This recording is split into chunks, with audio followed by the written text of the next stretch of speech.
Hello everyone, backstage পডকাস্টে অনেকদিন পরে আবার ওয়েলকাম। সো এই এপিসোডে আমি কথাবার্তা বলেছি অবার্ন ইউনিভার্সিটির অ্যাসিস্ট্যান্ট প্রফেসর কম্পিউটার সায়েন্স ডিপার্টমেন্টের শুভ্রকান্তি কর্মকারের সাথে। তো উনি এর আগে বুয়েটের ফ্যাকাল্টি ছিলেন, তারপরে ইউএসএতে university of Illinois Urbana Champaign উনি পিএইচডি করেন, তারপর এমআইটিতে পোস্টডক করে, এখন বর্তমানে অ্যাসিস্ট্যান্ট প্রফেসর কম্পিউটার সায়েন্সে। তো আমি ওনার সাথে খুবই চমৎকার একটা কনভারসেশন হলো এই পডকাস্ট এপিসোডে।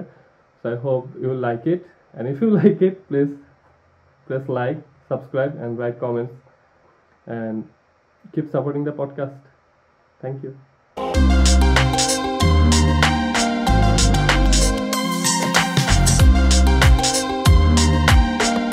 Thank you very much Sudipta, আমাকে ইনভাইট করার জন্য আর কি।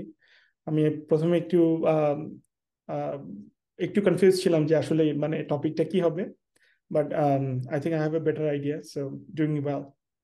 আচ্ছা, তো আপনি যদি জাস্ট একটা কনসেপ্ট ওয়েতে আপনার ক্যারিয়ারের সামারি বলেন আর কি, যে ক্যারিয়ার বুয়েট থেকে শুরু সামারি করে এখন পর্যন্ত, কোথা থেকে শুরু করব, মানে অর একেবারে? ইনফ্যাক্ট প্রাইমারি স্কুলও ফাইন আর কি, প্রথম স্কুল সবকিছু। ওকে, ওকে। হ্যাঁ, তো আমার জন্ম হচ্ছে খুলনাতে, মানে আমি আমার বরাবরই শ্বশুর বাড়ি। খুলনার, বরাবরই বরাবরই খুলনার ছেলে। তো খুলনায় আম, একটা কিন্ডারগার্টেন আছে যেটার নাম হচ্ছে স্কুল অফ মিউজিক। আম, ওখানে হচ্ছে আমার কিন্ডারগার্টেন, দেন আমি খুলনা জেলা স্কুলে পড়ি। তারপরে আমি আসলে ক্লাস 7-এ ক্যাডেট কলেজে চলে যাই, তো যেটা হচ্ছে বরিশাল। এখন একটা কোয়েশ্চেন যেটা নর্মালি কমনলি আমি অলওয়েজ পাই, সেটা হচ্ছে যে মানে আহ, কেন বরিশাল, কেন ঝিনাইদহ না, কারণ খুলনা থেকে ঝিনাইদহ কাছে। তো সেটার উত্তর হচ্ছে, আমি যেই বছর ক্লাস 6-এ পড়ি, তখন হচ্ছে আমার বাবার একজন কলিগ ছিলেন, তার দুই ছেলে যমজ ভাই ছিলেন, তারা বরিশাল ক্যাডেট কলেজে পড়তেন, এবং তারা আসলে ডাবল স্ট্যান্ড করেছিলেন ওখান থেকে দুজন। এবং তখন স্ট্যান্ড সিস্টেম ছিল, এবং ওই বছর মনে হয় সায়েন্স এবং আর্টস, সো ওদের ক্যাডেট কলেজ যেহেতু কমার্স নেই, সো সায়েন্স এবং আর্টসের 40টা মানে স্ট্যান্ডের মধ্যে 20টা তো মানে মনে হয় জোড়া স্ট্যান্ড সহ প্রায় 28টা স্ট্যান্ড করছিল হচ্ছে বরিশাল ক্যাডেট কলেজ থেকে ওই যশোর বোর্ডে। তখন বরিশাল বোর্ডও হয়নি আর কি। তো আম, ভাইয়ারা আমাকে ক্যাডেট কলেজে একটা মানে ভিজিটে নিয়ে গেছিল আর কি। আর তার সাথে এই স্ট্যাটিস্টিক্স গুলো তখন আমার সামনে ছিল, তো তখন মনে হচ্ছিল যে এখানে একবার যদি চান্স পাওয়া যায় তাহলে স্ট্যান্ড করা যাবে এবং জীবন মানে সেটেল, রাইট? মানে যেটা আমরা মনে করি যে আচ্ছা এখানে এটা করতে পারলেই মনে হয় আমার সব সমস্যার সমাধান হয়ে গেল। তো সেই সেই কারণে বরিশালে ঢোকা। আম, তারপর তো 6 বছর গেল। এম, তারপরে ভর্তি পরীক্ষা গেল, তারপরে বুয়েটে ঢুকলাম। বুয়েটে কম্পিউটার সায়েন্সেই ভর্তি হলাম। যদিও আম, ওই সময় আমাদের ব্যাচের সময় ইলেকট্রিক্যাল ছিল, মানে মানে হাইপ, যে ইলেকট্রিক্যালে যদি কেউ চান্স না পায় তাহলে তার জীবন শেষ এবং সে আর কিছুই করতে পারবে না, এরকম। তো আমার ইলেকট্রিক্যালেও আমারও শখ ছিল যাওয়ার, আলটিমেটলি আমার পজিশন সেটাকে অ্যালাউ করলো না। আলটিমেটলি আমি সিএস পেলাম, প্রথম দিকে একটু মন খারাপ হলো, কিন্তু এখন ওটা চিন্তা করে বেশ মজা লাগে যে একসময় এটার জন্য মন খারাপ হতাম, কিন্তু think that was a good thing in a sense for me, because আমার কাছে মনে হয় যে আমি এখন যে লাইনে কাজ করছি বা রিসার্চ করছি, that is that is good for me, এবং হয়তো এটাই কম্পিউটার সায়েন্সে আমি মোর এনজয় করি then I would have done in electrical engineering. So তারপরে বুয়েটে আমি গ্রাজুয়েট করি প্রায় 2012। আমাদের আসলে সেশন জ্যাম হতে হতে 2006-এর ব্যাচ আমরা, কিন্তু পাশ করতে করতে মানে ক্লাস শুরু হতে হতে 2007-এর মাঝামাঝি, পাশ করি 2012-র মাঝামাঝি, তার মানে প্রায় 6 বছর ইন্টারমিডিয়েট পাশ করার পরে ডিগ্রি নিতে। তারপরে হচ্ছে আহ, আমি ওখানে লেকচারার হিসেবে জয়েন করি, মানে 2012 সালে। এবং আম, যখন আমি জয়েন করি তারপর থেকে কায়কোবাদ স্যার, এর একটা কাজ আছে ডিপার্টমেন্টে, সেটা হচ্ছে যত যার সাথেই তার দেখা হয় তাকে একটা কথা উনি জিজ্ঞেস করেন যে মানে বাইরে কবে যাচ্ছো, মানে তুমি এখনো why are you still in the country. তো এরকম করতে করতে কায়কোবাদ স্যার মানে বছর খানেকের মধ্যে বিরক্ত করে ফেলে, তো তখন মনে হলো যে মানে বাইরে যেতে হবে আর কি। তো অ্যাপ্লাই করলাম। I got a I was lucky enough to get an admission to ইউআইইউসি, এবং আরো 3টা ইউনিভার্সিটিতে অ্যাডমিশন হয়েছিল, যদিও বেশিরভাগ ইউনিভার্সিটি থেকে অ্যাডমিশন হয়নি। সো আমি মানে গ্রাজুয়েট স্কুলে আমার সাকসেস রেট খুবই কম। 15টা স্কুলে আমি অ্যাপ্লাই করছি, তার ভিতরে আমার অ্যাডমিশন হচ্ছে মাত্র 4টা। সো 11টাতে rejected. So but anyway, UIUC was a good school, so I chose UIUC, and then ওখানে 4 বছর, 4.5 বছর, হ্যাঁ, অন অ্যাভারেজ বলা যায়। তারপরে ওই জার্নিটা তো শেষ হলো যে ডিগ্রি নিলাম। ওই সময় মনে হচ্ছিল যে তাহলে এখন আমি এখানে একটু ইন্টারেস্টিং ব্যাপার আছে যে যখন আমি পিএইচডি করি তখন আমি আবার বেশ ইন্টার্নও করি, 2টা কারণে। একটা হচ্ছে যে আমার জানার ইচ্ছা ছিল যে মানে ইন্ডাস্ট্রি হাউ ইট ওয়ার্কস, এবং দ্বিতীয়টা হচ্ছে গ্রাজুয়েট স্টুডেন্টের পেমেন্ট খুব একটা বেশি হয় না, তো ইন্টার্নে গেলে অনেক টাকা পয়সা দেয়, তো মনে হচ্ছে যে সামারে গেলে যদি টাকা পয়সা বেশি পাওয়া যায়, আর তার সাথে যদি একটা রিসার্চ ইন্টার্নশিপ মানে জোগাড় করা যায় যেখানে আমার গোল হবে পেপার পাবলিশ করা, তাহলে তো একদম মানে আমি পাবলিশ করলাম, আমার ইন্ডাস্ট্রির ডেটাও পেলাম, তার সাথে হচ্ছে আমি আম, টাকা পয়সাও পেলাম, এবং সেটা দিয়ে একটু ঘোরাঘুরিও করতে পারলাম। তো সবকিছু মিলে যদি ওয়েস্ট কোস্টে আসা যায় ইন্টারনে, তাহলে আমার মানে এখানে তো সুন্দর সুন্দর জায়গা অনেক, তো সেখানে ঘোরাঘুরি করাটাও সুযোগ। এইসব মিলাই ছিল ইন্টার্ন করলাম বেশ কয়েকটা। ইন্টার্ন করতে করতে কাইন্ড অফ আমি রিয়েলাইজ করলাম যে this is not the life I want. So industry হয়তো আমার জন্য না, তো I want to be in academia. So that's kind of when I settle down my mind যে আমি একাডেমিয়াতে যেতে চাই। এবং যখন আমি 4 বছর আমার মানে ডিফেন্সের দিকে আগাচ্ছি, তখন কোয়েশ্চেনটা ছিল যে যে তাহলে আমি এখন কি করব, মানে আমার কি সরাসরি ফ্যাকাল্টি মার্কেটে যাওয়া উচিত, নাকি সরাসরি আমার একটা পোস্ট ডক দেখা উচিত। আমার মনে হচ্ছিল যে I should go for a post doc, because মানে I am not ready enough এবং আমি ম্যাচিউরড এনাফ না। তো কিন্তু আমার অ্যাডভাইজার কাইন্ড অফ একটু ওভার পজিটিভ মানুষ, সে কাইন্ড অফ আমাকে পুশ করলো যে মানে no, you should apply for faculty position, not for post doc. But আমি তারপরেও তার কথার অবাধ্য হয়ে কিছু ফ্যাকাল্টি পজিশনে তো অ্যাপ্লাই করলাম।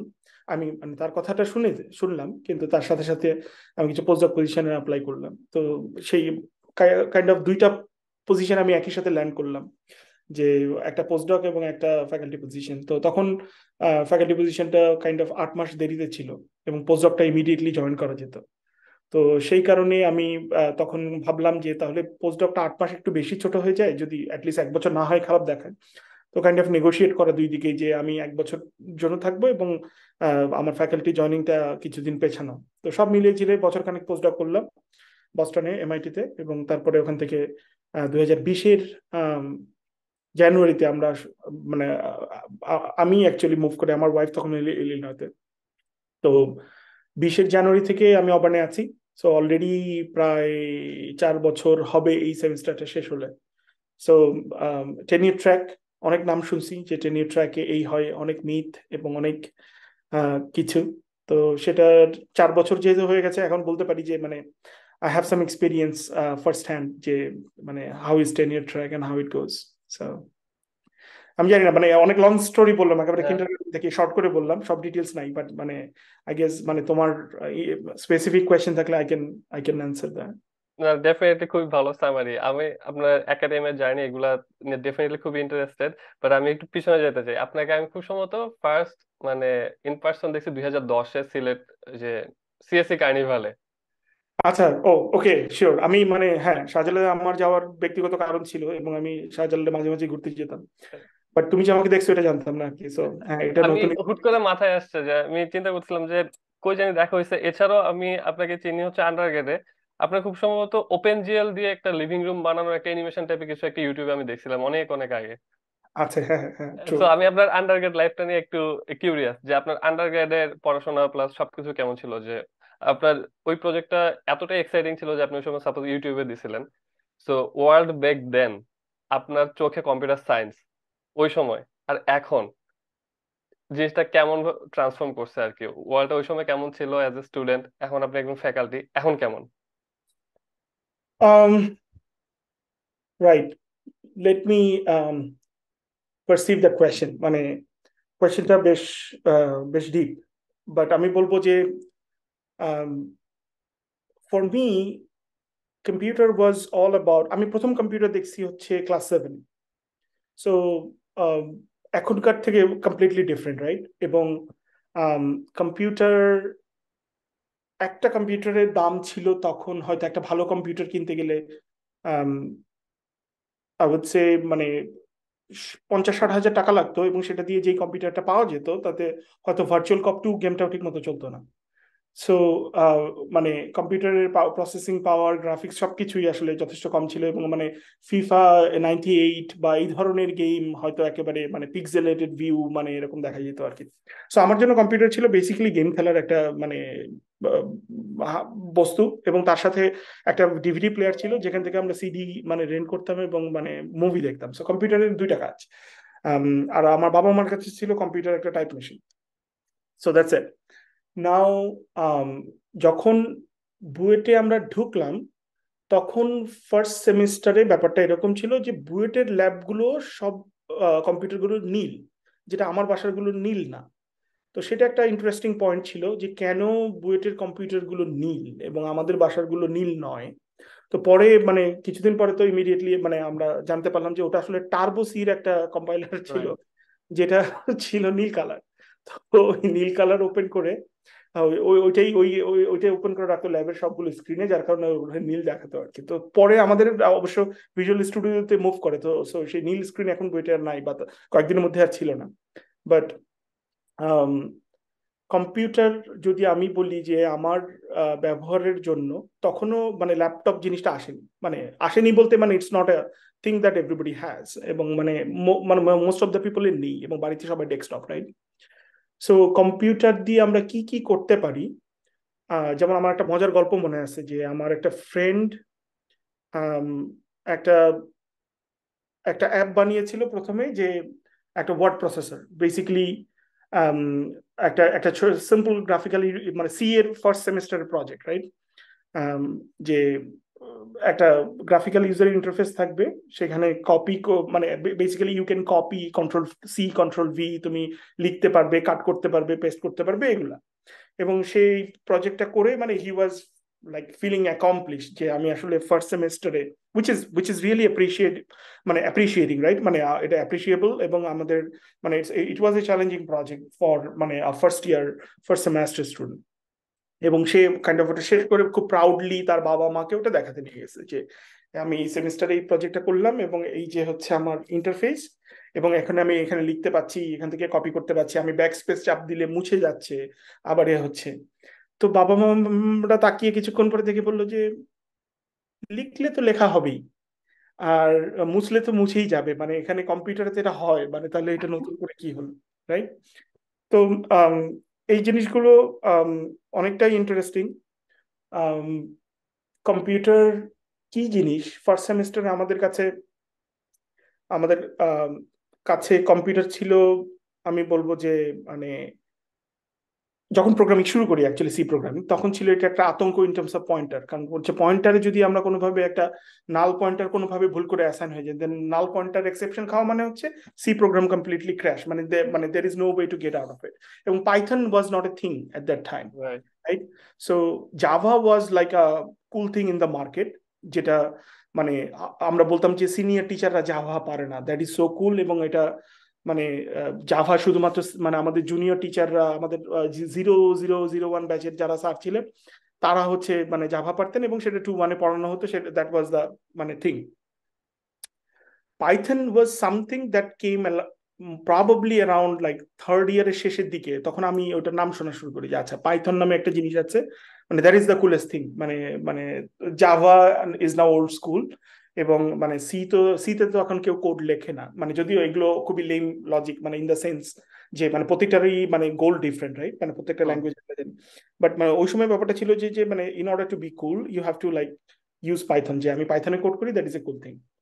সো ফোর্থ ইয়ারের দিকে যখন আমরা মানে তখন হয়তো কম্পিউটার সায়েন্স সম্পর্কে আমরা একটু মোর জানি, এবং একটা চয়েসের ব্যাপার আসে বুয়েটে, যে আমাদের বুয়েটে মেইনলি 4টা ট্র্যাক ছিল, যে as a student you could pick one of the 4 areas, এবং সেই 4 এরিয়ার মধ্যে ছিল হচ্ছে মানে থিওরি, দেন নেটওয়ার্কিং, তারপরে ছিল হচ্ছে হার্ডওয়্যার, আর হচ্ছে এআই।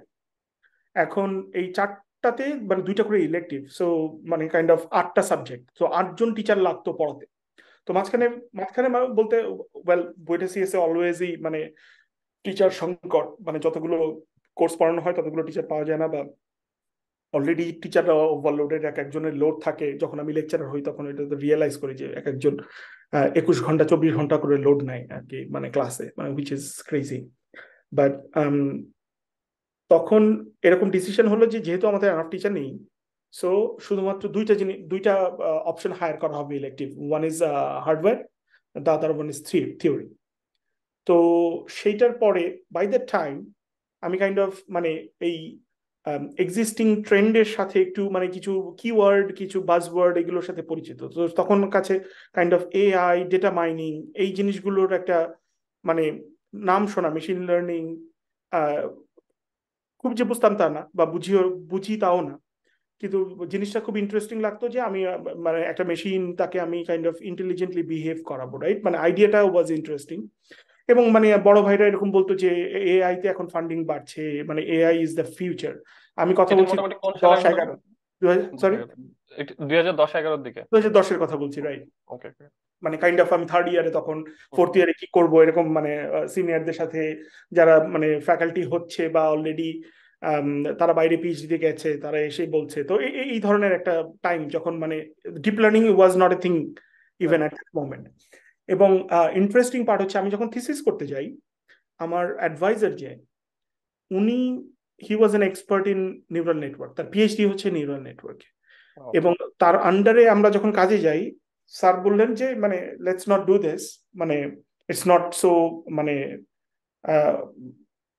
ইন্টারেস্টিং এনিমোর, এবং এটা কাইন্ড অফ মানুষজন এখন এখান থেকে একটু সরে আসছে, এটার ভবিষ্যৎ নিয়ে অনেকে সন্দিহান, এবং এরকম এরকম লাভ লাভ লাভ, রাইট? এবং উনি আমাদেরকে ইভলিউশনারি কম্পিটিশনের দিকে মোর ইনভলভ করলেন যে let's frame some problem, optimization problem, but let's focus on evolutionary algorithms and all that. So আমার actually masters thesis, undergrad thesis হচ্ছে আসলে ইভলিউশনারি অ্যালগোরিদমের উপরে আসলে। সো তখন মানে ব্যাপারটা ইন্টারেস্টিং এই জন্য আমি বলছি যে আমি যদি 2011-তে যখন মানে থিসিস শুরু করি, তখন আমি যদি আসলে স্যারের সাথে নিউরাল নেটওয়ার্কে কাজ করতাম, মানে that would have been better, because right now everything is deep learning, right? The deep learning picked up around like 2013-14, right? So everybody started talking about deep learning. So ওইটাও ইন্টারেস্টিং ছিল, মানে যখন আমরা undergrad পড়ি তখনও computation পাওয়ার এবং ডেটার availability, কারণ web is still growing, right? Facebook, গুগলও আমি বলবো 2006-তেও এত পপুলার ছিল না।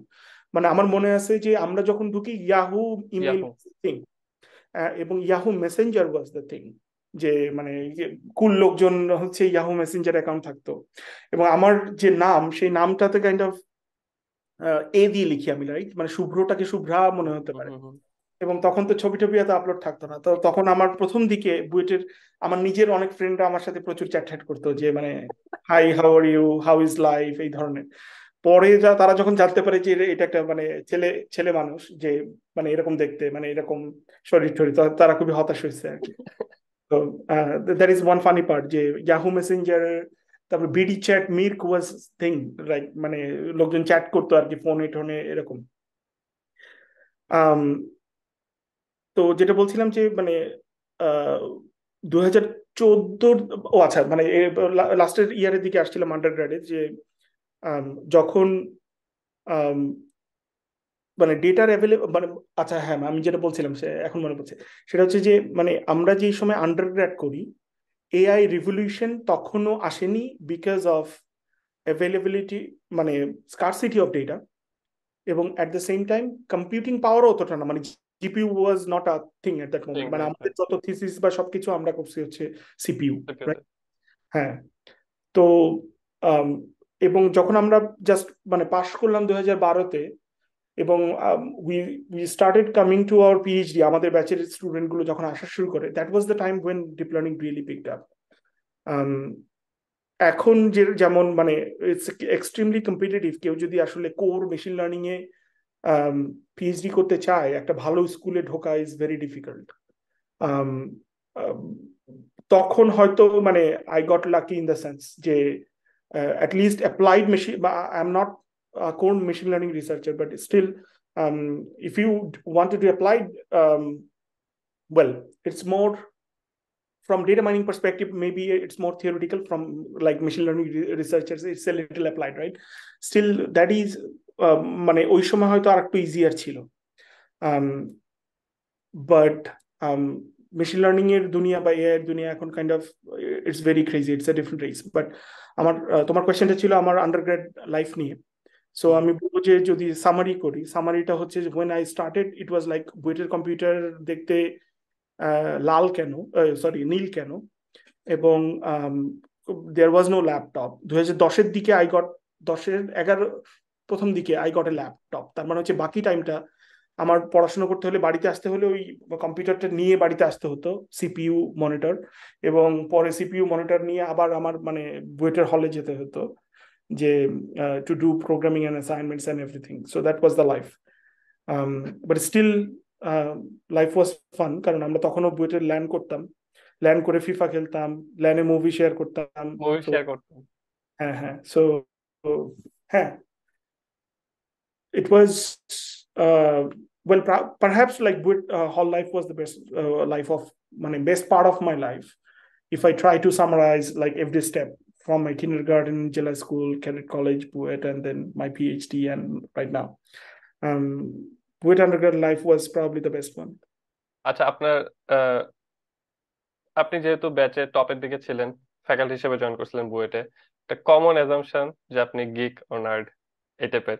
সো আপনার বুয়েটের ফ্রেন্ডদেরকে যদি আমি সাপোজ র্যান্ডমলি জিজ্ঞেস করি যে আপনাকে ডিফাইন করতে কয়েকটা অ্যাডজেক্টিভ দিয়ে, তারা কি বলতে পারে আপনি কেমন ছিলেন?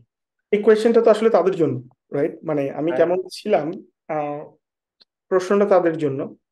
বাট আমি একটা জিনিস বলতে পারি, মানে আমি ওই অ্যান্সারটা তারাই দিবে, বাট আমি অন্য একটা জিনিস বলতে পারি। সেটা হচ্ছে যে নর্মালি কিন্তু বুয়েটে এটাও খুব কমন যে যারা যে ফার্স্ট হয়, যে ফার্স্ট সেকেন্ড থার্ড ফোর্থ যারা হয়, তারা একসাথে চলে, তারা একসাথে ক্লাসে বসে, তারা একসাথে মানে পরীক্ষা দেয়, ক্লাস টেস্টে বসে, তারা একসাথে নোট শেয়ার করে, মানে that is like a click, right? মানে গ্রুপ অফ ক্লিকস, রাইট? এবং যারা সিজিপিএ একটু কম থাকে তারা আবার একটা মানে ক্লাস্টার ফর্ম করে। কিছু আছে যারা আবার জিনিয়াস, তারা কিন্তু ঠিক মন দিয়ে পড়াশোনা করে না, তারা আবার একটা গ্রুপ ফর্ম করে, এরকম আর কি। তো আমার ক্লোজ যে ফ্রেন্ড সার্কেল ছিল 5-6 জন যদি আমি বলি, যারা সবচেয়ে আমার ক্লোজ ছিল, তাদের কারো সিজিপিএ 3.65 এর উপরে ছিল না, এবং 3.65 হচ্ছে বুয়েটের মানে হিসেবে যদি কম্পিউটার সায়েন্সের স্কেলে ধরা হয়, এটা খুব বেশি সিজিপিএ না, কারণ বুয়েটের সিজিপিএ অনেকেরই 3.9 এর উপরে থাকে, এবং সেটা খুব একটা মানে বুয়েটে 3.8 এর উপরে পাওয়া বা 9 এর উপরে পাওয়া এটা খুব বেশি অ্যাবনর্মাল কিছু না। তো সেই হিসাবে আমি বলতে পারি যে মানে আমার ক্লোজ যে ফ্রেন্ড সার্কেল তারা গিক ছিল না, কারণ আমি তাদেরকে থার্ড পার্সন হিসেবে জাজ করতে পারি। And then you can think about, but definitely আমি যদি বলি যে ওকে আমি কোনো পড়াশোনা করতাম না, আমি জাস্ট ঘুরে বেড়াতাম এবং আমি ভালো রেজাল্ট করতাম, that is not true. Thing ওয়াজ, যখন পরীক্ষা থাকতো আই ওয়াজ ভেরি সিরিয়াস, এবং আমি একদম ধরো মানে ক্লাস টেস্টের রাতে আমি মানে মনোযোগ দিয়ে সিলেবাসটা পড়তাম, প্র্যাকটিস করে যেতাম। তারপরে হচ্ছে যখন পরীক্ষা থাকতো টার্ম ফাইনাল, ওই 5 দিন তুমি মানে মানে আমাকে কোনো কথা বলতে আসলেও আমি হয়তো বলবো যে 5 দিন পরে কথা হবে, এরকম। But once the exam is over এবং I don't have an assignment or deadline, আমাকে তুমি ডেডলাইন ছাড়া পড়া টেবিলে বসাতে পারবা না আর কি, মানে that was the thing. So বুয়েটের পরীক্ষা শেষ হয়ে যাওয়ার পরেও 1 মাস 1.5 মাস বন্ধ থাকতো, এবং মানে রিয়েল আতেল মানে কোট অ্যান্ড কোট যদি বলা হয়, মানে আমি তাদেরকে বলতে ভালোবাসি যাদের ধরো পরীক্ষা নেই, কিছুই নেই, কিন্তু তারপরে একটা পড়াশোনার টপিক নিয়ে বা কিছু একটা নিয়ে গবেষণা করছে। That was not at least me, মানে আই ওয়াজ অলওয়েজ লাইক, যেহেতু পরীক্ষা নাই, ডেডলাইন নাই, তুমি আমাকে মানে আই মিন খুলনা, আমি বইটাও নাই, এবং দেন মানে I am enjoying with my friends, এবং মানে ওই টাইমটা আমার কমপ্লিট ব্রেক। আর যেহেতু আমার ফ্রেন্ডটা অতটাও আতেল ছিল না, তো আমার বুয়েটের মানে অ্যাটলিস্ট মানে কিছু পার্টটা টাইম আমি অলওয়েজ, যেমন কার্ড খেলা আমার খুব কমন একটা মানে নেশা ছিল, এবং হলে আমি প্রচুর কার্ড খেলতাম। কোনটা খেলতেন? আমি আইবি খেলতাম মেইনলি। আমরা প্রচুর আইবি খেলতাম। হ্যাঁ, তো এবং প্রথম দিকে আমার হলের ফ্রেন্ডরা সবাই মানে বড় জোর 29 জানতো, কেউ আইবি জানতো না। আমি মানে ওই পেনটাও নিছি যে সবাইকে আইবি শিখায়, কিভাবে করতে হবে, কেন একটা কার্ড শো হবে। একজন প্রথম বলছিল একজন যদি হাত শোই করে দেয় তাহলে কি খেলা হলো, কিন্তু তারপরে মানে ওই পেইন গুলো নিয়ে পুরোটা এক্সপ্লেন করে, এবং আইবি খেলা কিন্তু এক্সপ্লেন করে ওই দিন খেলা যায় না, মানে you have to train that person right for right 3 months, এবং তারপরে মানে you have to build that relationship যে আমি কি কল দিচ্ছি, হোয়াট দ্যাট মিনস, এবং ওই পার্সনটা reads your mind, and it's a long process. এবং আমি আর আপনাদের কি ওইটা ছিল যে আইবি শেখার পরে যারা 29 খেলে এই ছোট জাত এরকম হ্যাঁ, একটা ব্যাপার? এবং সেটা আমি আমি সেই সেই ধরনের একজন রেসিস্ট মানুষ যে 29 যদি মানে কেউ খেলে মানে দ্যাটস নট এ গেম, মানে আমি ওটা বলি যে ওটা তো কোনো জাতের খেলা না আর কি। ওকে, আমি সো ইউএসএ আসার পরে আমি আর কার্ড খেলি না, বিকজ আমি আইবি প্লেয়ার পাই না। 4জন আইবি প্লেয়ার ইউএসএ তে জোগাড় করা ইটস এ চ্যালেঞ্জ। এবং আমি শ্যাম্পেইনে থাকতে যখন পিএইচডি করি তখনও আমি কাইন্ড অফ 1-2 জনকে শিখিয়ে আমি 4জনের একটা টিম পেতাম। এখানে এসে অবার্নে এসে আসলে আমি নিজেই অনেক বিজি আর কি। আর সেই সেই ট্রেন আপ করতে হবে বা লোক পেতে হবে, সেই টাইমটাও আসলে নাই। রাইট রাইট তো দ্যাটস দ্য থিং। এবং তারপরে হলে ল্যানে প্রচুর ফিফা খেলতাম, যদিও I was not one of the like best players, but আমি কাইন্ড অফ ওই যে সেকেন্ড টায়ার ছিলাম, যে টপ প্লেয়ার গুলোর পরের টায়ার, যে মোটামুটি ফাইট টাইট করে সেমিফাইনাল পর্যন্ত উঠে আউট হয়ে যাওয়া, এরকম টাইপের আর কি। আর ক্রিকেট খেলতাম। ক্রিকেট খেলাটা আমাদের মানে ব্যাপারটা ছিল হচ্ছে সেমিস্টার শুরুতে কিছু টুকটাক হতো, এবং তো যখনই প্রেশার গুলো আস্তে আস্তে ওই যে ল্যাবের প্রেশার, এই ডেডলাইন গুলো আসা শুরু করতো, ক্লাসে সব জমা হতো, তখন আস্তে আস্তে খেলা বন্ধ হয়ে যেত। আবার পিএল এর মধ্যে টুকটাক খেলা হতো, কিন্তু আমি যেটা করতাম মোস্ট অফ দ্য পিএল আমি আমি আসলে খুলনায় কাটাতাম। মানে আচ্ছা। আমার আসলে ঢাকা শহরে কাইন্ড অফ একটা একটা ওই যে নাভিশ্বাস ওঠার মতো অবস্থা আর কি। মানে আমি যখনই আই মানে আমি যদি 7 দিনেরও একটা গ্যাপ দেখতাম, মানে I would go back to Khulna. এবং খুলনা যেতেও তখন অনেক সময় লাগতো, তখন ওই মাওয়া ঘাটও ছিল না, তখন ওই পদ্মা ব্রিজ ছিল না। দোলিয়ার উপর থেকে আম, যেতে হতো। আরিচা, দৌলতদিয়া। হ্যাঁ, আরিচা ঘাট হয়ে মাঝে মাঝে ঘাটে মানে বাস আটকে থাকতো সারা রাত কুয়াশার কারণে শীতকালে। তখন মানে অনেক সময়ও লাগতো, but I still use to do that, কারণ হচ্ছে খুলনায় গেলে আমার মনে হতো যে মানে দিস ইজ মানে মাচ মোর কনভিনিয়েন্ট, মানে দিস ইজ লাইফ। মানে ঢাকা শহরে ওই জ্যামটা আমি কখনো নিতে পারতাম না। এখন শুনি যে আরো নাকি জ্যাম, আগে নাকি তেমন কোনো জ্যাম ছিল না, তাহলে এখন মানে আমি জাস্ট চিন্তা করতে পারি না যে মানে how people right survive. Right right. আচ্ছা, আমি প্রায় প্রায় 10-12 বছর আগের কথাবার্তা বললাম, এখনের ব্যাপারে একটু ছোট আইডিয়া নিছি। আপনার কি মনে হয় যে কম্পিউটার সায়েন্টিস্ট আর 10 বছর পরে ওয়ার্ল্ড কেমন হবে? এই যে হুম। চ্যাট জিপিটির যুগে, এআই এর যুগে, আমি কমন ট্রেন্ড খেয়াল করতেছি যেটা আজকাল কেউ কোনো কিছু পড়তে চায় না, সবাই সার্চ করতে চায়। If it's not Google or chat GPT, স্ল্যাকে উপরে মেসেজটাই আছে, ওটা নিচে আবার সার্চ করতেছে, আচ্ছা এটা কিভাবে হয়। তো আপনার হুম। কি মনে হয় 10 বছর পরে আমরা কিভাবে ইভলভ করবেন, এই টুল সবকিছু মিলে দুনিয়াটা কেমন হবে আসলে? ওয়েল মানে নর্মালি এর আগে যখন মানে মানুষজন ভিশনারি মানুষ বলতে মানে একটা জিনিস বুঝতো, সেটা হচ্ছে যে হ্যাঁ মানে predicting the future in 10 years, right, what is happening, বা 20 বছরে কি হবে। বাট একটা ইন্টারেস্টিং পয়েন্ট যেটা আমার কাছে মনে হয় যে এই কম্পিউটার সায়েন্সের ভবিষ্যৎ প্রেডিকশন করার জন্য, যে আহ, যেই রেটে ফিল্ডটা মুভ করছে,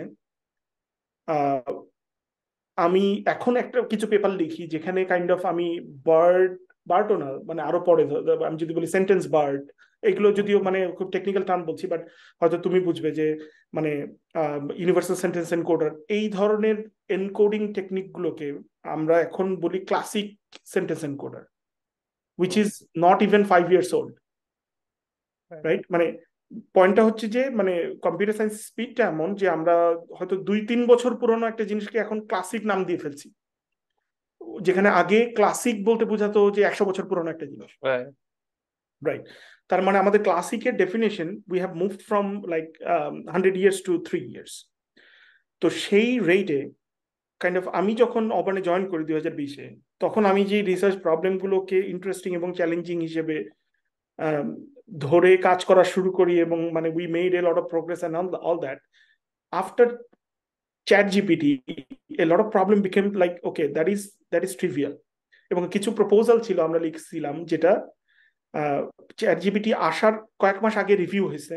সেই রিভিউটা বলছে this is so unrealistic, this is so ambitious, this is not going to happen and this is not feasible. Okay, সেই সেম প্রপোজাল আমরা চ্যাট জিপিটির পরে আরেকবার সাবমিট করার পরে রিভিউটা হচ্ছে মানে হোয়াট ইজ দ্য চ্যালেঞ্জ, মানে this is why can't I just use chat gpt and do some hacking and get this।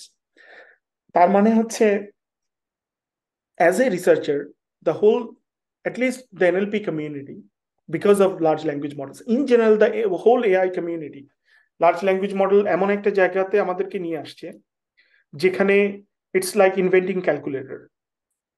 মানে আমরা প্রথমে হাতে কলমে যোগ বিয়োগ গুণ ভাগ করতাম, হঠাৎ করে ক্যালকুলেটর পেয়ে গিয়ে আমরা মানে মাথাটা যেরকম খারাপ হওয়ার কথা যে ও ওয়াও আমি জাস্ট এটা টাইমস এটা লিখলে রেজাল্ট চলে আসছে। সো বাট ক্যালকুলেটর আবিষ্কার করার পরে দুনিয়া তো থেমে যায়নি, মানে we could do much more, right? Lot of things. So সেই হিসেবে মানে there is definitely A lot of scope to do things. But আমাকে যদি বলা হয় যে এখন আমি যদি প্রেডিক্ট করি যে নেক্সট 10 বছর মানে 10 বছর পরে কি হবে, আমি বলবো it's almost impossible because of the rate and speed and the number of possibilities that are there. But একটা জেনারেল সেন্স আমি যেটা দেখি সেটা হচ্ছে যে মানে AI will be so blended into our life in terms of like anything. So AI democratization হচ্ছে, but সেই ডেমোক্রেটাইজেশনটা মানে স্টিল আমি বলবো ইটস এ কনসেপ্ট, এবং যেটা যেটা we are still actively pursuing. So after 10 years, whatever the form looks like, that would be like AI is a part of your life.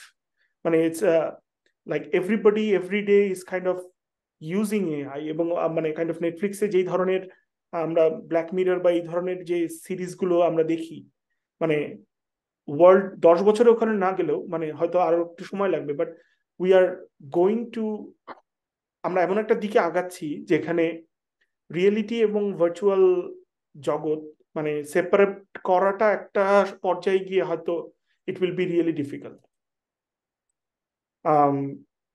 In terms of আমি বলবো যে actually যদি আমরা চিন্তা করি যে মানুষ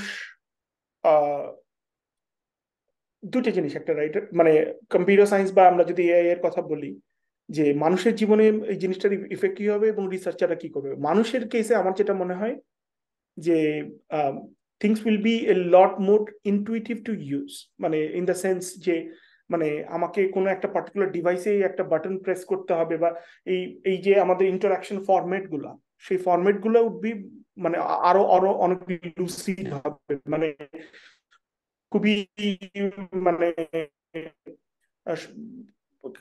এটা কি বলে কি প্রাঞ্জল টাইপের মানে ইন্টারাকশন, যে আমি মানে যে কোনো জায়গা থেকে যে কোনো কিছু করতে পারবো এরকম একটা ব্যাপার। আর যদি রিসার্চের কেসে আমি বলি, আই থিঙ্ক একটা ডিরেকশন যেটা 10 বছরে যাবে সেটা হচ্ছে যে মানে we need energy efficiency in terms of AI computation. কারণ হচ্ছে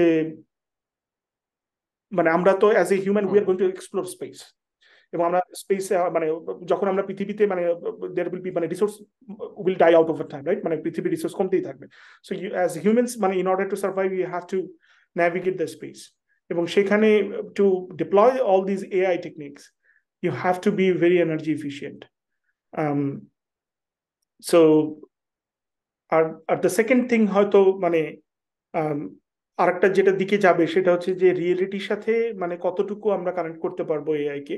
বিকজ রাইট নাও আমি যদি এই লার্জ ল্যাঙ্গুয়েজ মডেল বা এনিথিং চিন্তা করি, it's all about the text that is written in the web, and সেটা থেকে পড়ে আমি যেই ভার্চুয়াল মডেলটা ডিজাইন করলাম, কিন্তু এই টেক্সটগুলো যেখান থেকে জেনারেট হয় সেই ব্যাকগ্রাউন্ডের পিছনে কিন্তু অনেক এক্সটার্নাল ফ্যাক্টর আছে, রাইট? মানে ওই দিনে হয়তো বৃষ্টি পড়ছিল, একটা কবির মনে হয়তো মানে কিছু একটা আসছে, বা ওখানে হয়তো একটা চায়ের কাপে একটা ফড়িং উড়ে গেছে পাশ থেকে, মানে এই যে ঘটনাগুলো সেগুলো কিন্তু আসলে ওই লেখাটাতে নাই। তো সেই জিনিসগুলো কিন্তু এখনো আমরা ক্যাপচার করি নাই, এবং দ্যাট ইজ অলমোস্ট ইম্পসিবল মানে টোটালি ক্যাপচার করা। বাট ওই গ্যাপটাকে হয়তো মিনিমাইজ করার জন্য নেক্সট 10 বছরে একটা বড় পুশ আসবে আর কি। I don't know if like we will still call it deep learning or not, but that is what we will try to do. আচ্ছা, ইন্টারেস্টিং। একটু পিছনে যাই, সেটা হচ্ছে যে সাপোজ আপনি তো বলেন যে আপনি যখন পিএইচডি করতেছিলেন তখন আপনি আই থিঙ্ক 4টা ইন্টার্নশিপ করছেন, প্রথমে Right. ওয়ালমার্ট ল্যাবস দিয়ে শুরু, তারপর ইয়াহু। সো আপনি প্রথম কিভাবে জানছেন যে, কারণ আপনি আমি যতটুকু মনে পড়ে যে আপনি মনে 2014 দিকে আসছেন এন্ড 15তেই আপনি ইন্টার্নশিপ শুরু করেছেন। সো ফার্স্ট সেমিস্টারের প্রেশার সবকিছু মিলে আপনি কিভাবে জানছেন যে আচ্ছা ইন্টার্নশিপ করা যায়? অ্যাপ্লিকেশনটা কিভাবে করছেন? How did you land on your first internship? হ্যাঁ, সো ইন্টার্নশিপ করার ব্যাপারটা কাইন্ড অফ এটা আসলে এটা ট্রু যে মানে আমি যখন ইউএসএ তে আসি তার আগে যে ইন্টার্নশিপ করতে হবে বা মানে করা দরকার এরকম কিছু আসলে মাথায় ছিল না। তো আমি যখন প্রথম মানে ইন্টার্নশিপে বা সরি প্রথম ইউএসএ তে আসি তখন টাইমটা থাকে নর্মালি অগাস্টের ফার্স্ট সপ্তাহে, রাইট? সবাই ওই হুম সময় আসে, ডিপেন্ডিং অন দ্য স্কুল। তো মানে ওই সময় এসে আমি তখন মানে আমাদের থাকার জন্য যে বাসাটা সেটা আমাদের পাওয়ার কথা ছিল হচ্ছে অগাস্টের অ্যারাউন্ড 17, 18 বা 20 এরকম। তো আমার একটা টাইম ছিল যে প্রায় 10, 12 দিন, 12 দিনের উপরে যে আমাকে কোনো একটা জায়গাতে টেম্পোরারি থাকতে হবে। এবং যেহেতু আমরা গ্রাজুয়েট স্কুলে প্রথম আসি এবং বাংলাদেশ থেকে আসি, আমার বাংলাদেশে বেতন ছিল হচ্ছে 20,000 টাকা। সো সেই টাকা থেকে আমি যে ডেফিনেটলি কিছু সঞ্চয় করতে পারিনি এটা মোটামুটি বোঝা যাচ্ছে। তো কাইন্ড অফ মানে সব টাকা পয়সা একদম গুছিয়ে যতটুকু করে একদম মিনিমাল খরচে থাকা যায় সেভাবে একটা মাইন্ডসেট নিয়ে সবাই আসে ইউএসএ তে প্রথম দিকে, অ্যাটলিস্ট মানে মধ্যবিত্ত ফ্যামিলি থেকে যারা আসে। তো তখন টেম্পোরারি বাসার ব্যবস্থা করতে গিয়ে আমি জানতে পারি যে মানে আমাদের এই ইউনিভার্সিটির বড় ভাই মানে উনি আমাদের টিচারও ছিলেন, যে ওনার বাসাটা ফাঁকা আছে এবং ওখানে আমরা 10, 12 দিন থাকতে পারবো। তো ন্যাচারালি কোয়েশ্চেন হচ্ছে উনি কেন নাই।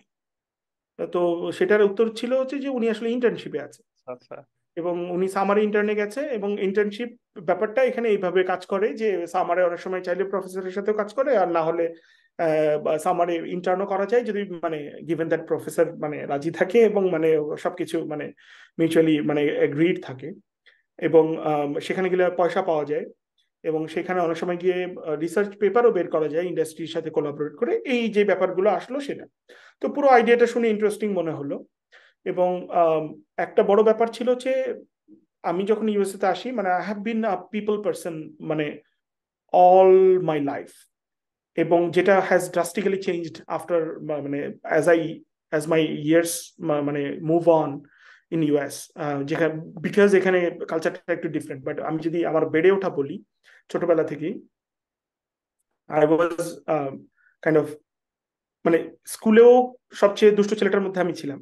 এবং ওই যে আমার ব্যাগের মধ্যে অলওয়েজ ক্রিকেটের ব্যাট এবং বল থাকতো এবং স্কুলে গেলে আমার টিচাররা বহুবার আমার ব্যাট জব্দ করে নিয়ে চলে গেছে এবং পরে গিয়ে আবার রিকোয়েস্ট করে ওঠে ব্যাট এনে আবার আমরা খেলা শুরু করছি। এবং ওই টিম ফর্ম করে আমাদের জেলা স্কুলে আমরা মানে বৃষ্টির মধ্যে কোনো কিছুর মধ্যে তোয়াক্কা না করে খেলাধুলা করতাম এবং সবাইকে অর্গানাইজ করে যে একটা মানে টিম ফর্ম করা, পিকনিক করা, এগুলো করতাম। তারপরে ক্যাডেট কলেজে গেলেও তো কাইন্ড অফ ইটস এ হল লাইফ, রাইট? মানে তো একই রুমের মধ্যে 3, 4 জন রুমমেট এবং তাদের সাথে সবকিছু একসাথে গ্রুপে করা, একসাথে খাওয়া, একসাথে যাওয়া। Then go to BUET life, যেখানে আবার হলে 3, 4 জন বন্ধু এবং মানে it it has never been like single মানে এক ঘরের কোণে আম, বসে মানে আমি বই পড়ছি বা এক ঘরের কোণে বসে আমি একটা কম্পিউটার নিয়ে বসে আছি, এটা আমি ছিলাম। যখন আমি ইউএসএ তে আসি এবং আমার ওয়াইফ তখনও আসেনি, তো কারণ হচ্ছে ও তখনও একটা কেবল নতুন জবে জয়েন করছিল এবং ও শিওর ছিল না ওটা তখনই ছেড়ে দিবে কিনা।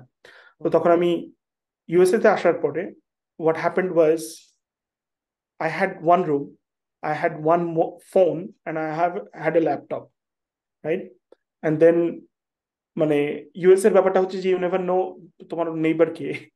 এবং মানে আলটিমেটলি যারা বাংলাদেশীয় সবাই বিজি, রাইট? মানে ইউএস এর লাইফ সবাই সবাই মানে ওয়ান্স ইউ গেট অ্যাকাস্টম মানে ইটস লাইক আমি আমি রাতে কি খাবো সেটাও আমাকে চিন্তা করতে হচ্ছে প্রতিবার, রাইট? মানে আচ্ছা রাইট এখন মানে I have to manage everything by by my own, ময়লাটাও আমাকে পরিষ্কার করতে হচ্ছে, ঘর আমাকে গোছাতে হচ্ছে। তো সেটা করতে গিয়ে সবার এবং পড়াশোনা পিএইচডি সবই একটা প্রেশার, রাইট? বাট আমি যখন নতুন আসি মানে আমার দিনটা ছিল হচ্ছে কাইন্ড অফ সবসময় মানুষের মধ্যে যে আচ্ছা মানে আমার সামনে 2, 3, 4 জন মানুষ, always we are interacting, we are doing things together, that was not there. Hmm hmm that was a huge cultural shock for me মানে because of the way I grew up. এবং that made me highly depressed, যে মানে kind of এমন একটা পর্যায়ে ছিল যে আমি মানে রাস্তায় বের হতাম কিছু মানুষ দেখার জন্য। এবং আমি একবার বাংলায় কথা বলার জন্য আমি নিউ ইয়র্কে চলে গেছিলাম ডিসেম্বরে, ওই প্রথম ডিসেম্বরে।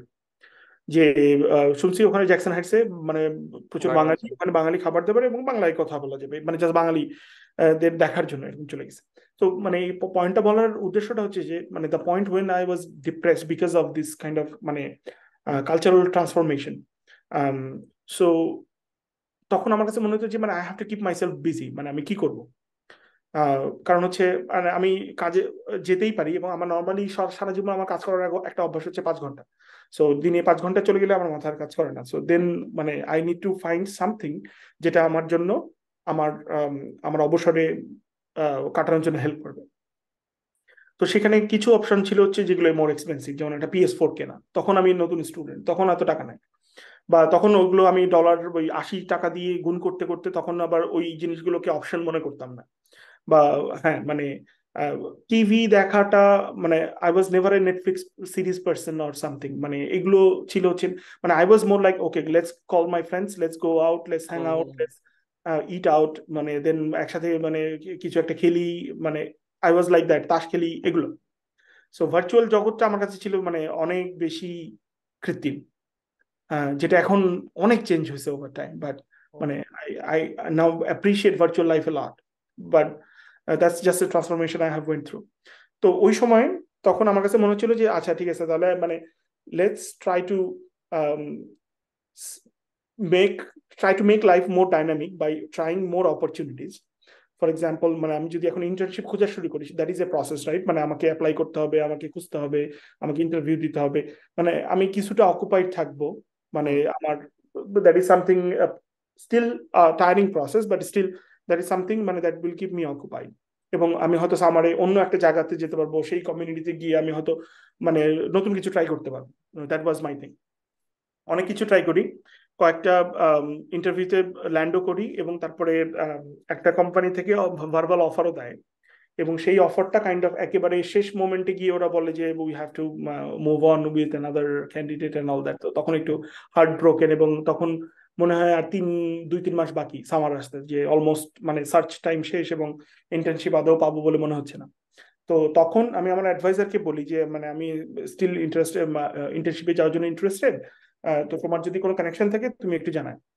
তো তখন ও আসলে ওর একটা স্টুডেন্ট তখন ওয়ালমার্ট ল্যাবে ছিল, সে রিসেন্টলি ফুল টাইমে জয়েন করে, তখন ওর কাছে আমার সিভিটা ফরওয়ার্ড করে। তখন আসলে ওয়ালমার্ট ল্যাব থেকে আরেকটা ইন্টারভিউ আমার স্কেডিউল হয়। So, এবং then you know the process, right? Once your interview is scheduled, then মানে the process is like you go through the interviews and then the manager makes a decision. তো um, ও ওর যে manager ছিল সে তখন আমাকে higher করে, এবং um, একেবারে আমি বলবো যে 1 মাস আগে, ফার্স্ট ইন্টার্নের 1 মাসেরও কম সময়ের আগে আমি অফারটা পাই। But that was an exciting time. So মানে প্রথমবার ইন্টার্নশিপে যাচ্ছি, টাকার অ্যামাউন্টটাও প্রথমে মানে শুনে বেশ, ও আমি সপ্তাহে এত টাকা, মানে 2 সপ্তাহে এত টাকা পাবো, ওয়াও, তাহলে আমি এত টাকা সেভ করতে পারবো, এই টাকা থেকে কি করব, মানে এগুলো আর কি। এবং আরেকটা মজার ব্যাপার ছিল হচ্ছে ওয়ালমার্টের তখন, এখনো মনে হয় দেয় কিনা জানি না, সেটা হচ্ছে যে ওই যে ওরা 3 মাসের জন্য কমপ্লিটলি মানে হাউজিং দিত আর কি। সেটা হচ্ছে যে মানে একদম সানিভেলে একটা 4 স্টার হোটেলে ওরা রাখতো, এবং তখন আমি গাড়ি ছিল না, তখন ড্রাইভ করতাম না। সো ওরা কাইন্ড অফ ওখানে শাটল সার্ভিসও ছিল। সো মানে আমাকে হোটেলে সকাল থেকে উঠে ব্রেকফাস্টও হোটেলে ছিল, ওখান থেকে করে একদম শাটলে করে অফিসে নিয়ে যেত, এবং তারপরে আবার বিকালে শাটল থেকে অফিসের থেকে নিয়ে আসতো। কারণ গাড়ি না থাকলে সেটা একটা বড় হেল্প আর কি। তো ইন দ্য সেন্স আমার তেমন কোনো খরচই ছিল না। তো ওই ইন্টার্নশিপ থেকে প্রায় মানে থাকার খরচ নেই, খাওয়ার খরচও খুব অল্প, মানে ব্রেকফাস্ট খাচ্ছি হোটেলে, ওখানে দুপুরে লাঞ্চ খাচ্ছি, তো সব ঘুরে ফিরে মানে অলমোস্ট পুরো টাকাটাই সেভ করতে পারছিলাম আর কি। এটাই। ইন্টারেস্টিং। আমারও কাইন্ড অফ সিমিলার। আচ্ছা, আপনার শেষের দিকে আসি, পিএইচডি শেষের দিকে, যখন আপনি হচ্ছে যে চিন্তা করতেছেন, আপনি অলরেডি অনেকগুলো ইন্টার্নশিপ করে ফেলছেন, now it's time to decide যে আপনি একাডেমিতে যাবেন নাকি ইন্ডাস্ট্রিতে যাবেন।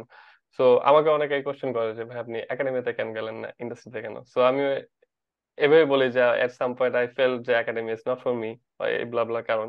বাট এগুলোর পিছনে ছোটখাটো ব্যাপার স্যাপার বা অবজারভেশন থাকে যেগুলো আমাকে আসলে পুশ করছে যে আচ্ছা ইন্ডাস্ট্রি। তো আপনার ক্ষেত্রে এটা কেমন ছিল, যে day to day thought process বা স্ট্রাগলটা কেমন ছিল, যে চিন্তা করছেন যে ইন্ডাস্ট্রিতে যাব নাকি একাডেমিতে যাব, একাডেমিতে গেলে এইটা করা লাগবে, ইন্ডাস্ট্রিতে ওইটা। তো এই ট্রানজিশনটা কেমন ছিল? এখানে একটা ইন্টারেস্টিং গল্প আছে, যে গল্পটা আমি আসলে বলতে চাই, এবং এই গল্পটা খুব ইন্টারেস্টিং ইন দ্য সেন্স, এটা বলার শেষ করার পরে মানে এটা কেন ইন্টারেস্টিং এটা অবভিয়াস হয়ে যাবে। সেটা হচ্ছে আহ, আমি যখন ফার্স্ট ইন্টার্ন করি, ইন্টার্ন তো মানে জানোই যে মানে 12 সপ্তাহ এরকম একটা শর্ট টাইম থাকে।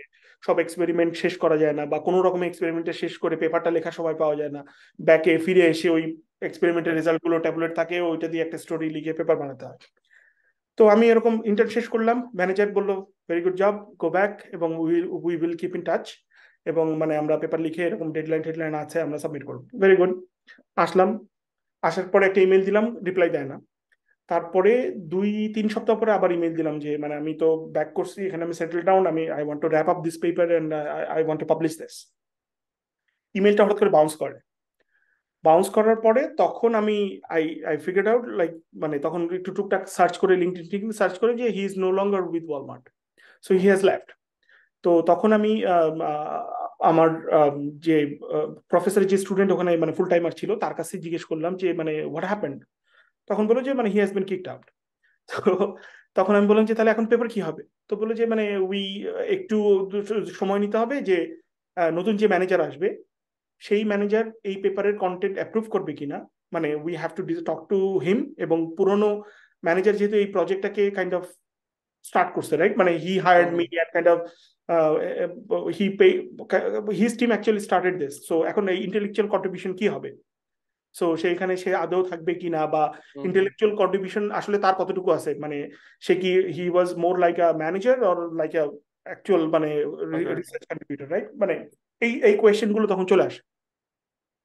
সো এরকম পেপার লিখছি কিন্তু পাবলিশ করতে পারছি না, পারমিশন নাই, বা নতুন যে আসছে নতুন ম্যানেজার এসে বলছে যে পুরনো ম্যানেজার যে তাকে সে মানে পেপারে নাম রাখতে দেবে না।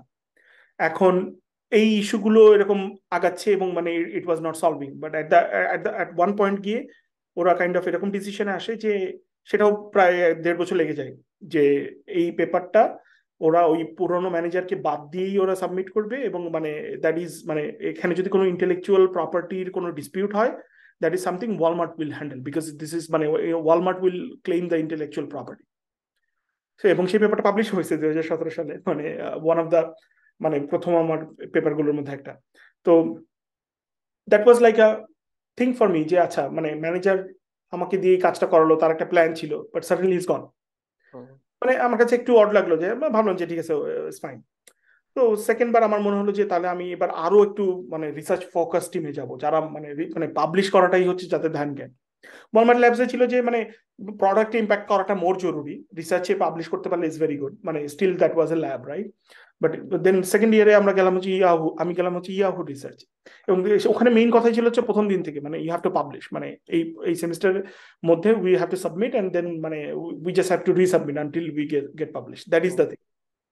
এবং ইয়াহু তে আমি যখন ছিলাম তখন 2016 সাল, এবং মার্চ মানে ইন্টার্নশিপের মাঝামাঝি হঠাৎ করে আমি আমি একদিন শুনি যে মানে ইয়াহু হ্যাজ বিন সোল্ড, এবং ইয়াহু এখন ভ্যারাইজন। এখন আমার ম্যানেজার থেকে শুরু করে সবাই মানে ইয়াহু রিসার্চ আর থাকবে না এরকম একটা চলে আসলো, যে ভ্যারাইজন যেহেতু টেক ওভার করছে, so it's going to be more like আ মানে ইন্ডাস্ট্রি মাইন্ডসেট, মানে রিসার্চের যে কালচারটা ইয়াহু এতদিন প্রমোট করছে, ভ্যারাইজন এতটা এন্টারটেইন করবে না, it will be very like product driven. তো লাকিলি মানে অ্যাটলিস্ট আমার টাইমে আমি ইম্প্যাক্টেড হই নাই। আমার যে ডেটাগুলো ছিল সেগুলো দিয়ে আমরা কাজ টাজ করে মোটামুটি একটা পেপার, অ্যাকচুয়ালি 2টা পেপার আমরা ওখান থেকে বের করতে পারছি। বাট পয়েন্টটা ছিল হচ্ছে যে মানে তাহলে একটা রিসার্চ ইন্টেন্সিভ জায়গা যেখানে মানে ইন্ডাস্ট্রিতে, সেটাও আসলে ওভারনাইট আসলে হঠাৎ করে একটা ডিসিশন, এবং মানে manager also had no clue, এবং it has been sold. Okay fine. তাহলে এখন থার্ড ইয়ারে আমার ডিসিশন হলো যে then I should be doing intern at an institution যেটার এই ধরনের মানে ইয়াহুর মতো ফাইন্যান্সিয়াল ক্রাইসিসে নাই, মানে যেটা মোর ইকোনমিক্যালি স্টেবল। ওখানে হয়তো রিসার্চের স্টেবিলিটিটা বেশি থাকবে, right. So third year, by the time I had more experience, so I got an offer from Microsoft Research, এবং সেখানে গিয়ে আমি ইন্টার্ন করলাম। ইন্টার্ন করে এবং ওদের সাথে তখন আমি থার্ড ইয়ারের স্টুডেন্ট, তখন আমি ফুল টাইম নিয়েও কথাবার্তা বলছি। তো তখন ম্যানেজার আমাকে বললো যে মানে it's too early to talk about it, আমাদের একটা রিস্ট্রাকচারিং হওয়ার সম্ভাবনা আছে, তো সেই জিনিসটা রিজলভ হলে মানে I can get back to you. তো ওই ইনস্টিটিউট যেটার আন্ডারে আমি মাইক্রোসফটে ইন্টার্ন করি আমার 2017-তে, সেটার নাম ছিল ISRC, internet service research centre, basically সার্চের কাইন্ড অফ রেকমেন্ডেশন সার্চ, এই গ্রুপটা ছিল ওইটা। এবং যখন আমি বের হয়ে আসি তার 2-3 মাসের মধ্যে ওই পুরো ইনস্টিটিউট শুধু গায়েব হয়ে যায়। মাইক্রোসফটের কাইন্ড অফ রিস্ট্রাকচারিং হয় AI প্লাস আর। তখন ওই আচ্ছা মাইক্রোসফট রিসার্চ আর AI কে ব্লেন্ড করে AI এর যে মানে মোর অ্যাপ্লাইড রিসার্চ গুলো এবং প্রোডাক্ট টিম গুলো সেইটাকে কাইন্ড অফ টিম আপ করার চেষ্টা করা হয় মাইক্রোসফট রিসার্চের কোর টিমের সাথে। স্টিল মাইক্রোসফট রিসার্চ একটা কোর টিম ছিল, এটা যেটা এখনো আছে, এবং মানে তা ওরা কোর রিসার্চ করে। বাট AI অ্যাপ্লাইডটাকে মানে সত্যা নাদেল্লা এসে মোর এক্সপ্যান্ড করে আর আরটাকে মোর ছোট করে কাইন্ড অফ একটা নতুন মডেল আর কি। মোট কথা হচ্ছে যে নতুন মডেলে, এবং তখনও মানে ইট মেক সেন্স রাইট, মানে ইন্টারনেট সার্ভিস যেটা মানে গুগলের সাথে কম্পিট করে তো সার্চে আর মানে কত দূর যাবে বা কি সম্ভব নেই। হবে। তো মানে সার্চের একটা ম্যাচিউর প্রোডাক্ট বাজারে অলরেডি চলে আসছে, তো সেটা রিসার্চে একটা ইনস্টিটিউট রেখে কতটুকু কি বা লাভ। So Microsoft made their decision, এবং মানে that institute was gone overnight.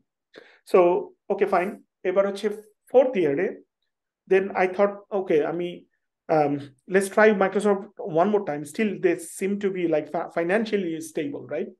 So, আরেকটা গ্রুপে আমি কাজ করি লুইস টিমে, ল্যাঙ্গুয়েজ আন্ডারস্ট্যান্ডিং। এবং লুইস টিমে গিয়ে I had more like NLP kind of experience, যেটা আমার প্রিভিয়াস কাজগুলো মনে হচ্ছে ইনফরমেশন রিট্রিভাল, ডেটা মাইনিং।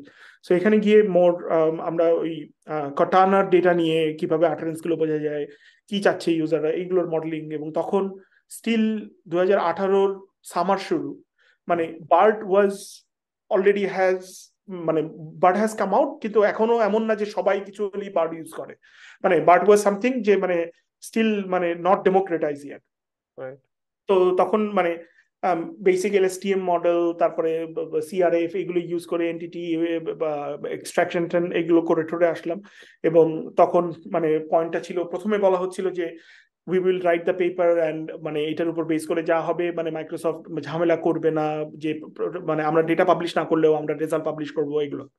তো পরে আমার ম্যানেজার যে ছিলেন উনি আবার 2 মাসের মধ্যে টিম চেঞ্জ করে তিনি মাইক্রোসফটের আবার নতুন আর একটা টিম লিড করা শুরু করলেন, যেটা এন্টায়ারলি প্রোডাক্ট বেসড টিম। এবং সেখানে উনি মোটিভেশন হারিয়ে ফেললেন যে উনি পাবলিশ করবেন। তো আলটিমেটলি ওই পেপারটা আর পাবলিশ করতে পারলাম। লং স্টোরি শর্ট, আমার 4টা ইন্টার্নশিপে আমি যেটা দেখলাম সেটা হচ্ছে ইন্ডাস্ট্রি ফোকাস আর একাডেমিয়ার focus is completely different. So industry is most about what is relevant right now and what brings you revenue, এবং মানে it has to be a revenue like driven model. Well, universities are revenue driven as well, but the good thing about like university is তোমার প্রোডাক্টটা দিন শেষে just knowledge, এবং এই নলেজটা it doesn't have to be a knowledge that is like directly connected to your previous knowledge, কারণ হচ্ছে তোমার তোমার অডিয়েন্সটা হচ্ছে মোর একাডেমিশিয়ানরা, যারা মোর স্টেট অফ দ্য আর্টকে ফলো করছে।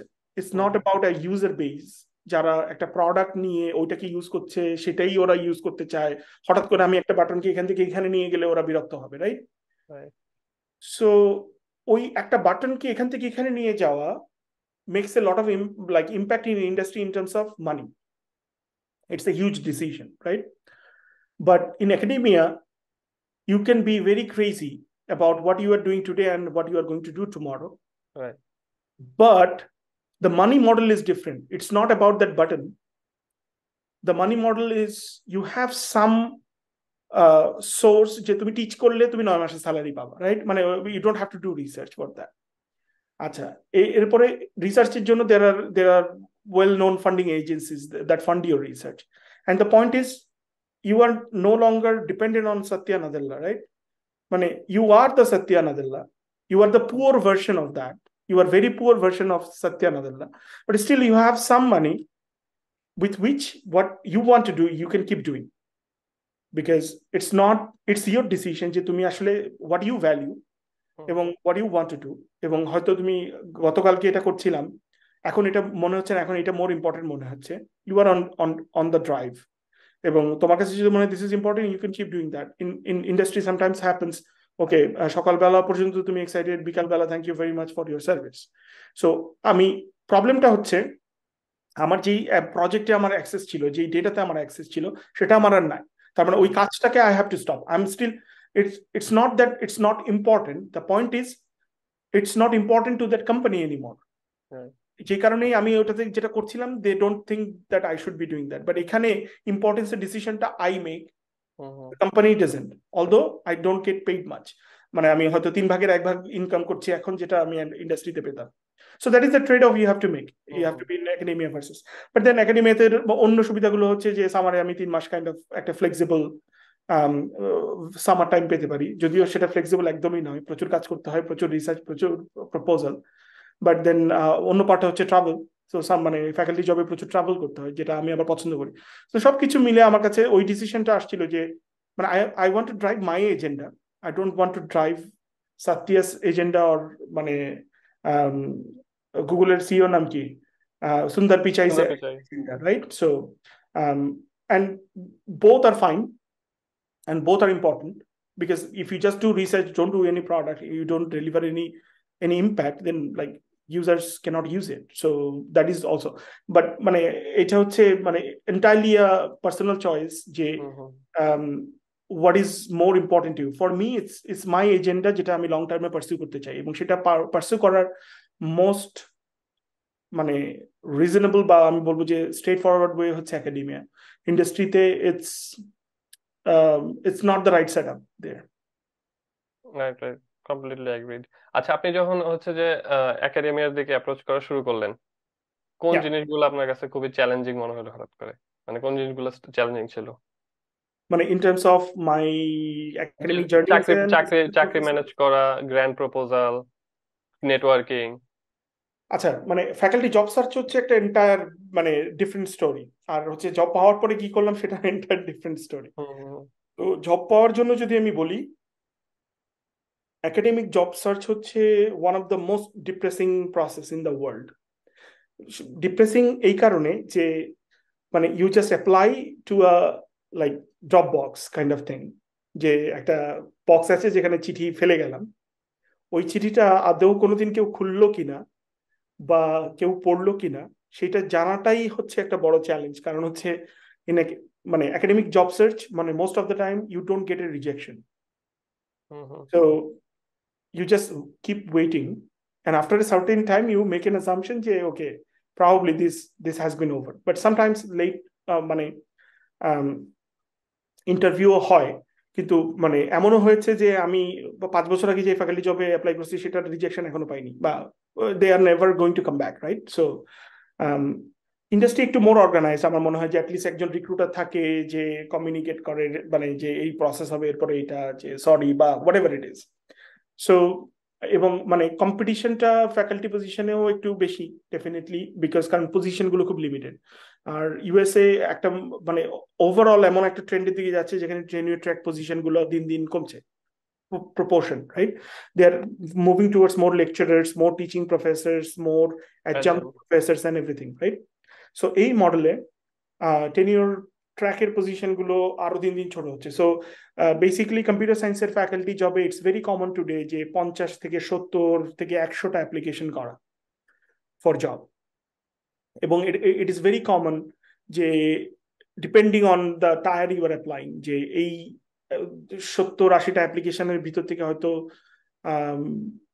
5-6 জন গেট ব্যাক করলো, এবং সেই 5-6 জনের প্রথম ফোন ইন্টারভিউর জন্য, এবং তারপরে তার ভিতর থেকে হয়তো 2-3 জন অনসাইট ইন্টারভিউর জন্য ডাকলো, এবং হয়তো ওই 2-3টা ইন্টারভিউর ভিতর থেকে একটা অফার আসলেও আসতে পারে। So unless you are a big star, like মানে ফিল্ড ডেস তোমাকে সবাই অলরেডি চেনে, you have got like 10,000s of citation, and like you are already a very well known figure যে সবাই তোমাকে নেওয়ার জন্য crazy. So this process itself is মানে আমি প্রচুর মানুষগুলোকে দেখেছি বছর পর বছর মানে টেনিউর ট্র্যাকে তারা অ্যাপ্লাই করে লাস্টে ফ্রাস্ট্রেটেড হয়ে গিয়ে যে let's not try anymore and let's move back to industry and all that. So that happens as well. So মানে টাইমটা মানে কতটুকু রেলিভেন্স আছে, এবং আমি কোন টপিকে রিসার্চ করেছি, ফিল্ড কোন দিকে মুভ করছে, am I offering something new, মানে অনেকগুলো প্যারামিটার আছে। ডিপার্টমেন্টের অনেক সময় এরকম প্যারামিটারও থাকে যে ডাইভার্সিটি বেসিক প্রেফারেন্স বেশি দিচ্ছি, so we have to hire someone with this profile, right? So মানে কোয়ালিফিকেশন অনেক সময় মানে এনাফ না কি, রাইট? তো তো পুরো প্রসেসটাতে মানে এই প্রসেসটা থ্রু দিয়ে যাওয়াটা একটা ব্রুটাল প্রসেস, এবং আলটিমেটলি মানে well people go through that, মানে একটু depressing time, but after you get an offer. So আমিও কাইন্ড অফ ওরকম 50-60টা অ্যাপ্লাই করছিলাম, আমার ফোন ইন্টারভিউ আসছিল 7-8টা, আমি একটাই অনসাইট ইন্টারভিউ পাইছিলাম টু বি অনেস্ট, এবং সেই একটাতে লাকিলি আমার মানে হিট হয়ে গেছিল। বাট এগেইন মানে এটাও আসলে ফিল্ড অনুযায়ী ভ্যারি করে, মানে if you are looking for a machine learning focused faculty job, you are essentially competing with the machine learning PhD students in Stanford, CMU, and all that, like that group, right? So তোমার ফিল্ডের সাথেও faculty জবের মানে ওপেনিংও বেশি থাকবে যদি hot field হয়, কিন্তু সেখানে কম্পিটিশনটাও ওরকম মানে হিউজ হয় আর কি। সো but again মানে at the end of the day মানে I think there is a lot of randomness in the process, and at the end of the day you want to all you can do is to like apply, এবং দেন মানে কোনো এক বছর যদি মানে এটা fail করে then you can reapply. That's the process. And I think মানে নোয়িং পিপল হেল্পস, বিকজ আমি যদি একজনের সাথে একটা কনফারেন্সে গিয়ে জবের জন্য না, আমি যদি এমনি কোনো একটা পেপার নিয়ে আমার তার সাথে একটা ভালো ডিসকাশন হয়েছে, বা সে আমার টক শুনে আমাকে কিছু কোয়েশ্চেন করলো, তারপরে তার সাথে একটা ইন্টারাকশন হলো, সে যদি আমাকে পার্সোনালি চেনে, তখন মানে কনফারেন্সে 2-3 বার গিয়ে তার সাথে দেখা হয়, ও আচ্ছা আই রিমেম্বার ওই পেপার নিয়ে কথা বলেছিলাম, তখন সে যদি তোমার অ্যাপ্লিকেশনটা সে কমিটিতে থেকে দেখে, মানে দে টেক ইট মোর সিরিয়াসলি, ও আচ্ছা আমি তো এই পার্সনটাকে জানি, ও একটা ভালো কাজ করছিল ওখানে, তাহলে যখন মানে ইটস জাস্ট মানে not another application, I can relate to that person, এবং মানে এই যে মানে তার প্রোফাইল তো অবশ্যই মানে অবজেক্টিভ স্ক্রিনিং তো হচ্ছে, বাট তার পাশাপাশি স্লট তো খুব লিমিটেড মানে ইন্টারভিউর জন্য, তো ওই স্লট গুলোর মধ্যে ঢোকার জন্য তখন এই ধরনের ইমপ্রেশন গুলো অনেক কাজ করে। So that is one thing, যেটা আমার ছিল না খুব একটা, কারণ আমি কনফারেন্সে খুব বেশি যাইও নাই তখন, একটা দুইটা তিনটা কনফারেন্স গেছি বড় জন্য। আচ্ছা, তো তারপরে যখন মানে টেনির ট্র্যাকে ঢুকে যাই, that is a complete different story. So now you have well, ফার্স্টে আমার বলা উচিত যে অবার্নে আমার ডিপার্টমেন্ট এবং আমার হেড অফ দ্য মানে চেয়ার অফ দ্য ডিপার্টমেন্ট মানে they were and they still are very very supportive. মানে আমি এখনো পর্যন্ত একটা জিনিস চাইছি কিন্তু পাই নাই, একমাত্র স্যালারি ছাড়া, যেটা একাডেমিতে পাওয়া সম্ভব না।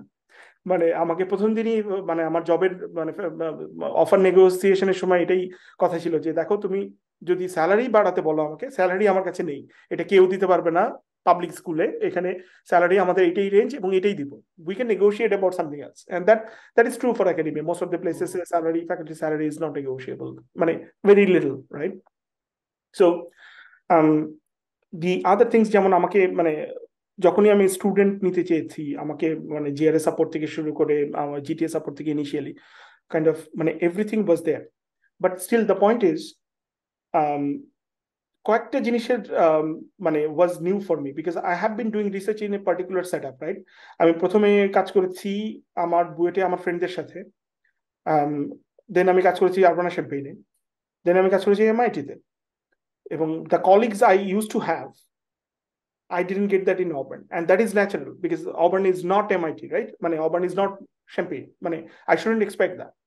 So the first thing I had to learn is how to make things work in Auburn, because initially আমার থটটা ছিল যে okay, I am going to follow my advisor. আমার পিএইচডি অ্যাডভাইজারের সাথে আমার এখনো খুব ভালো রিলেশন, মাঝে মাঝেই কথাবার্তা হয়, মাঝে মাঝেই জুমে 2-3 ঘন্টা ধরে কথা বলতেই থাকে but he was the idol for me, like he was the kind of a father figure, এবং মানে আমি okay, interestingly he is from China, মানে লোকজন অনেক সময় বলে যে চাইনিজ প্রফেসর অনেক পেইন দেয়, এই করে ওই করে, but it's a very different story for me, he is more than like quote end quote American, মানে ইন দ্য সেন্স যে কুল হওয়ার দিক থেকে আর কি। তো অনেক পয়েন্টে যেন কি বলছিলাম যে আমার কি টপিকে কথা I had to recalibrate মানে my expectation, right? So আমাকে প্রথমে আমার মনে হচ্ছে যে আমি আমার অ্যাডভাইজারের মতো হবো, যে আমার অ্যাডভাইজার আমাকে কোনোদিন বলে নাই যে এই কাজটা করতে হবে। তো আমার এটাও আমার একটা ডিপ্রেশনের কারণ ছিল প্রথম বছরে এসে, যে অ্যাডভাইজারও কিছু বলেন। এবং একটা মজার গল্প হচ্ছে, যখন আমার ইন্টার্ন ফার্স্ট ইয়ারে শেষ হয়, তখন ডিপার্টমেন্ট থেকে আমার কাছে একটা ইমেল আসে যে you don't have any assistantship for the next year, so please মানে মানে contact your advisor or like potential sponsor, like if you are going to get an assistantship or not, otherwise you will have to pay your tuition fee and all that. Wow. তো তখন আমি আবার মানে আমার কাছে একটা মনে হলো, আচ্ছা তাহলে আমার অ্যাডভাইজার মনে হয় এরকম যে সে সারা বছর কিছু বলবে না, সে কোনো কাজই চাইবে না, সে জাস্ট অবজার্ভ করবে এবং 1 বছর পরে he has made his decision যে আসলে I am not good enough. এবং I was not good enough, মানে টু বি অনেস্ট। এবং মানে আমি আমার গ্রুপের মধ্যে I would say I was the dumbest. এবং আমি আই রিয়েলাইজড যে আই ডোন্ট, আমি এটা বুঝি যে আমি ম্যাথ বুঝি না, ওয়েল আমি এটা বুঝতাম বুয়েটেও যে আমি ম্যাথ বুঝি না, বাট সেটা যে এতটা ভয়াবহ ভাবে বুঝি না সেটা বুঝতে আমার ইউএস আসতে হচ্ছে। So I was preparing myself in terms of understanding math in the first second year, like মানে আমি এমআইটির ওপেন কোর্স বা স্ট্যানফোর্ডের ওপেন লেকচার টেকচার যা ভিডিও টিডিও পেতাম ওখান থেকে লিনিয়ার অ্যালজেব্রা, প্রবাবিলিটি এগুলো বোঝার চেষ্টা করতাম। তো ওই সময় I was preparing myself, but the point was I didn't have any assistantship, so that basically means আমার অ্যাডভাইজার আমাকে ফায়ার করে দিচ্ছে। এটা হচ্ছে লং স্টোরি শর্ট, আমি এটা মোটামুটি কনফার্ম। তো তারপরে তাকে আমি ইমেল করলাম যে এই ব্যাপার, আমার তো অ্যাসিস্ট্যান্টশিপ নাই, মানে if I can make things better মানে লেট মি নো। রিপ্লাই নাই, এবং তার কাছে রিপ্লাই এমনি থাকে না, মানে সে ধরো মানে 1 মাস পরেও রিপ্লাই দেয়, অনেক সময় দেয় না, মোস্ট অফ দ্য টাইম মানে একটু বিজি। এবং মাঝে মাঝে আমাকে দেখাচ্ছিল যে 90,000 আনরিড ইমেইল থাকে তার কাছে, মানে অলওয়েজ 90,000 1 লাখ। তো বাট ফরচুনেটলি 2 দিন বা 3 দিন পরে সে রিপ্লাই দেয়, এবং রিপ্লাইটা এরকম ছিল যে আই এম এক্সট্রিমলি সরি, যে আমি আসলে একটা কনফারেন্সের মধ্যে আছি এবং আমি কমপ্লিটলি ভুলে গেছি এই বছরের অ্যাসিস্ট্যান্টশিপ গুলো প্রসেস করতে, তো এইরকম ভুল আমার আর কোনোদিনও হবে না, আমাকে প্লিজ এবারের মতো মাফ করে দাও, আমি এখনই সব প্রসেস করে বলে দিচ্ছি এবং মানে সবকিছু এখনই পেপার টেপার চলে আসবে আর কি, এরকম। তো that was interesting to me যে মানে he is so humble in the sense, but মানে ইন্টারেস্টিং পয়েন্ট হচ্ছে যে আমি মনে করছিলাম যে আই এম গন এবং I have bin fired, but it was just মানে হি ওয়াজ লেজি, রাইট। তো পরে মানে সে, তো সে কখনো আমাকে, সো ওখান থেকে গল্পটা আসছিল যে সে কখনো চাইনি যে আমাকে একটা পার্টিকুলার কাজ করতে হবে, মানে he was always funding me and he, মানে তার কাছে আমি আইডিয়া নিয়ে গেলে সে ডিসকাস করবে, সে আরো 50 রকমের ওখান থেকে ডালপালা বের করবে, এবং সেখান থেকে দিন শেষে আমি বের হয়ে আসার পরে মানে I don't have a single thing যে যেটা আমি কি করতে চাই। So that was another problem, যে মানে এত আইডিয়া এত ভাবে সে বলছে, মানে একটা লেভেল যেটা মানে আমার লেভেলে না আর কি, মানে সে অনেক কিছুই বলছে। তখন আমি বুঝলাম যে মানে আমাকে নিজে থেকেই করতে হবে, এবং মানে কাইন্ড অফ আমি ওই 10 পেজের পেপার লিখে নিয়ে গিয়ে ফাইনাল করে তারপরে তার সামনে গিয়ে কনফারেন্স ডেডলাইনের হয়তো 2 দিন আগে নিয়ে গেলাম। তখন সে আসলে বসে একদম স্পেসিফিক ওই পেপারের ফিডব্যাক দিয়ে ওইটা এডিট করে kind of more likely introduction এবং কনক্লুশনে ও মেইনলি রিরাইট করতো আর কি, এবং মাঝে মাঝে একটু স্ট্রাকচার চেঞ্জ করতে বলতো, মানে টেকনিক্যালিটিও দেখতোই না। So that was kind of my understanding, okay আমি একটা হাই লেভেল আইডিয়া দিব বড় জোর, এবং then student on their own, but that doesn't work in urban, right? So then I had to recalibrate and I had to think, okay, আমি আসলে প্রবলেমটা specifically বলে দিব, মানে আমার প্রবলেম ডেফিনেশন আমি বলে দিব, আমি আমার মেথড বলে দিব, এবং then the student will have to like do the experiments, right? And then মানে যেটা দেখা গেল সেটাও আসলে কাজ করতেছে না, কারণ হচ্ছে যে কিছু স্টুডেন্ট হয়তো মানে I have to teach them how to মানে রাইট মানে পাইটর্চ কোড, মানে যেটা পাইটর্চ তো আমি নিজেও পারতাম না, আমি টেনসরফ্লোতে প্রথম দিকে কোড করতাম, তো এরকম দু একটা কোড দেখানো। এবং at the end of the day মানে আই ফিগার্ড আউট যে I have to do a lot more hand holding, I have to do micro managing in order two make things work in urban. এবং দেন মানে আমি প্রথম দিকে আমার আরেকটা strategy ছিল হচ্ছে সে ইয়েস টু এভরিওয়ান, মানে যেই আমাকে অ্যাপ্রোচ করতে আমি কাজ করতে চাই, okay yes, no scrutiny, zero scrutiny, get people. এবং এটা করতে গিয়ে আমার গ্রুপে আসলে মানে আমি বলবো যে মানে খুবই ডাইভার্স কোয়ালিটির স্টুডেন্ট চলে আসে, একটা পর্যায়ে আমার স্টুডেন্ট সংখ্যা 16 জন হয়ে গেছিল, এবং 16 জন পিএইচডি স্টুডেন্ট হ্যান্ডেল করা আসলে মানে ইটস এ রিয়েল মেস। কারণ হচ্ছে আমার কাছে আমার কোনো সিনিয়র পিএইচডি স্টুডেন্ট নাই, আমার কোনো পোস্ট ডক নাই, মানে it's all me, right? So তারপরে মানে কাইন্ড অফ মানে আই ফিগার্ড আউট যে মানে কয়েকজন স্টুডেন্টের সাথে মানে ইটস নট ওয়ার্কিং, বা তারাও ফিগার আউট করছে যে মানে আমার সাথে নট ওয়ার্কিং, এরকম করতে করতে আমি 10-এ একটা সাইজে এসে আমি কাইন্ড অফ সেট আপ করি। বাট স্টিল আমার কাছে মনে হয় যে there is a variance in the quality, এবং আমাকে কিছু স্টুডেন্টকে এখন আমি হয়তো বলতে পারি যে মানে অ্যাটলিস্ট 2-1 জন আছে যারা নিজেরা প্রবলেম ফর্মুলেট করে নিজেরা কাইন্ড অফ মানে the kind of ideal PhD scenario that I think, এরকম স্টেজে 2-একটা স্টুডেন্ট গেছে। But still a lot of student যেখানে আমাকে এক্স্যাক্টলি মানে শুরু থেকে শেষ পর্যন্ত প্রত্যেকটা এক্সপেরিমেন্টের মানে, এবং ইভেন লাইক মানে আমি যদি 5টা পসিবিলিটি বলি, the 6 possibility should be explore by the student, right? মানে সেটাও হয়তো হচ্ছে না, তো সেটাও আমাকে গিয়ে মানে পার্সোনালি পরের মিটিং এ আবার করতে হচ্ছে, কারোর জন্য হয়তো একটু ডাবল মিট করতে হচ্ছে সপ্তাহে, বা which is also very difficult, right? 10 John student নিয়ে। But that is what I learned over the first 2 years. At the same time, I had to learn how to write a proposal, যেটা আমি কোনোদিন লিখি নাই। আমার adviser কোনোদিন, মানে সে নিজের কাজ নিজে করতে পছন্দ করে, সে কোনোদিন আমাকে তার নিজের রিভিউ কাজ দেয় নাই, পেপার রিভিউ হোক, প্রপোজাল রাইটিং হোক, nothing. I had no clue. So সেগুলো সব লার্ন করলাম, এবং একটা বড় জিনিস যেটা লার্ন করলাম সেটা হচ্ছে প্রপোজালে যখন সাবমিট করা হয় এবং আমার রিভিউ যদি গুড আসে, that is not good. So the first thing I learned is good is not good for proposal. You have to be very good or excellent. That's the first thing. The second thing is, whatever the program managers say, don't believe them. মানে um, because মানে ওদের একটা certain um, limitation বা restriction আছে as মানে funding এজেন্সির মানে role এবং ওই জবের মানে ডেসক্রিপশনের পার্ট হিসেবে। So don't take them, মানে take their words as it is. তো অনেক সেই সেই প্রসেসটাও আমার বুঝতে সময় লেগেছে, যে মানে কয়েকবার মানে প্রপোজাল রিজেক্ট হওয়ার পরে, যে যখন সাবমিট করে, আচ্ছা what went wrong, and they tried to give me some clue, but I misunderstood that, কারণ I didn't know their language, এবং মানে কোন জিনিসটাকে আসলে লিটারালি আমি নিব, আর কোন জিনিসটা just they are just saying because they have to say. So সবকিছু মিলিয়ে it was a hard time. So I think আমি এরকম সামারিও করেছিলাম যে আমি কাইন্ড অফ আমার পিএইচডি তে মোর ডেটা মাইনিং, ইনফরমেশন রিট্রিভাল এইদিকে কাজ করতাম। পরে I move as a faculty, I started more towards NLP, এবং মানে ফার্স্ট আমি বলবো 2020-এর দিকে আমি কাইন্ড অফ জাস্ট নিজেই এনএলপি শেখার চেষ্টা করি। 2021-এর দিকে আমার স্টুডেন্টদেরকে শেখানোর চেষ্টা করি। 2022-এর দিকে এসে আমরা উই পাবলিশড, আমি বলবো যে হ্যাঁ, গুড নাম্বার অফ পেপার্স। 23 আবার ফাঁকা যাচ্ছে, কারণ সব পেপার পাবলিশ করে ফেলছে, নতুনগুলো খালি রিজেক্ট হচ্ছে। তো সবকিছু চ্যাট জিপিটি লাগবে সমস্যা। সেটাই, হ্যাঁ, প্রত্যেকটা পেপারে ঘুরে ফিরে জিপিটি মিটিং কেন নাই, ব্লুম কেন ট্রাই করো নাই, এইদিকে লামা টুর রেজাল্ট কি, এগুলোই খালি মানে কিছু রিভিউয়ার আছে যারা দেখেই বোঝা যায় যে first second year PhD student review করতেছে, এবং মানে কয়েকটা মডেলের নাম জানে, মানে হোয়াট এভার ইউ ডু, ওর ওই মডেলটা না থাকলে you are rejected, right? This is so relevant. That is the frustrating part. মানে review quality in NLP community is a big thing, and that's why I became very interested in ARR, because of addressing this issue. I know ARR is not making that impact right now, এবং যেটা করার কথা তার ধারে কাছেও যাচ্ছে না, but the reason I got involved with ARR is basically I really think, like, at least for the NLP community, reviewing is messed up, and we need to fix this. It takes time, এবং এটা kind of আমরা অনেক কিছু একসাথে change করছি, right?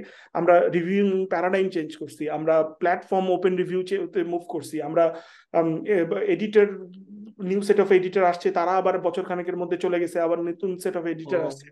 So the team is like building, but আমার মনে হয় যে it's just a matter of time. I am still hopeful এই রিভিউ প্রসেসটাতে তাকে আরো মানে ইমপ্রুভ করার জন্য, but this is a big problem we have to address.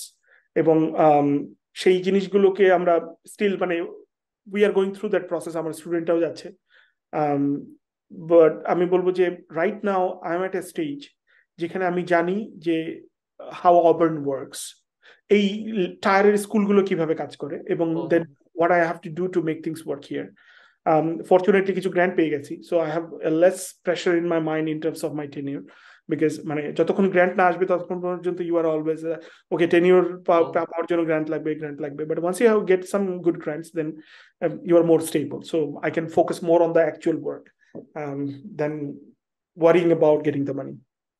আচ্ছা আচ্ছা, ইন্টারেস্টিং। আমি আপনার স্টুডেন্ট দিকে আসি। আপনি যেহেতু স্টুডেন্ট এন্ড টিয়ার এই জিনিসগুলো মেনশন করলেন, সো আপনি যখন স্টুডেন্ট নেন, মানে এখন যেহেতু এক্সপিরিয়েন্স হয়ে গেছেন, তো আপনার কি মনে হয় যে এই কোশ্চেনটা অনেকটা তাদের পক্ষ থেকে যারা সামনে পিএইচডি তে অ্যাপ্লাই করবে, ওর আন্ডারগ্রেড আছে, নিজেদেরকে ডেভেলপ করতেছে, যে what it takes to be a good PhD student, কি কি কোয়ালিটি থাকলে, স্কিল ওয়াইজ, প্রফেশনালিজম ওয়াইজ। এটা কি মানে অ্যাডমিশন পাওয়ার জন্য, নাকি এটা অ্যাডমিশন পাওয়ার পরে মানে গ্রুপে অপারেট করার জন্য? এডমিশন পাওয়ার পরে to do better. Okay, so this is মানে in a sense বলা যায় যে what makes a good collaborator. Right. So this is the most important question for a like graduate students life, right? এবং মানে অ্যানালজিটা হচ্ছে মানে it's like choosing your life partner, right? মানে when we marry someone, মানে you really need to make sure you are compatible. এবং it's not about who is right, who is wrong. It's not about who is more micromanaging, who is more cool versus who is more quote unquote abusive versus who is more like relaxing. It's more about how you two match together. So the matching is the most important thing. For example, আমাকে যদি কেউ micro manage করে খুব বেশি, আমার productivity একদম negative হয়ে যায়, জিরো হয়ে যায়, এবং মানে I can not function under that supervisor. So আমাকে যদি মানে সে বলার চেষ্টা করে এক্স্যাক্টলি এইভাবেই হতে হবে, এই রাউট দিয়েই হতে হবে, উইদাউট এনি স্ট্রং রিজন, এবং মানে রাদার দ্যান মানে trying to show যে মানে bossing kind of strategy, যে মানে I am the boss, I am saying this, you have to do this. So that strategy doesn't work with me. I'm better with kind of I found my right advisor in that sense. মানে আমার adviser ছিল হচ্ছে মানে he will fund you, সে তোমাকে কোনো কাজও দিবে না, you do your own work and then you go to him and say, tell me what is problem with this, and he will tell you exactly what are the problems and then you can work on them. So that's the best model for me.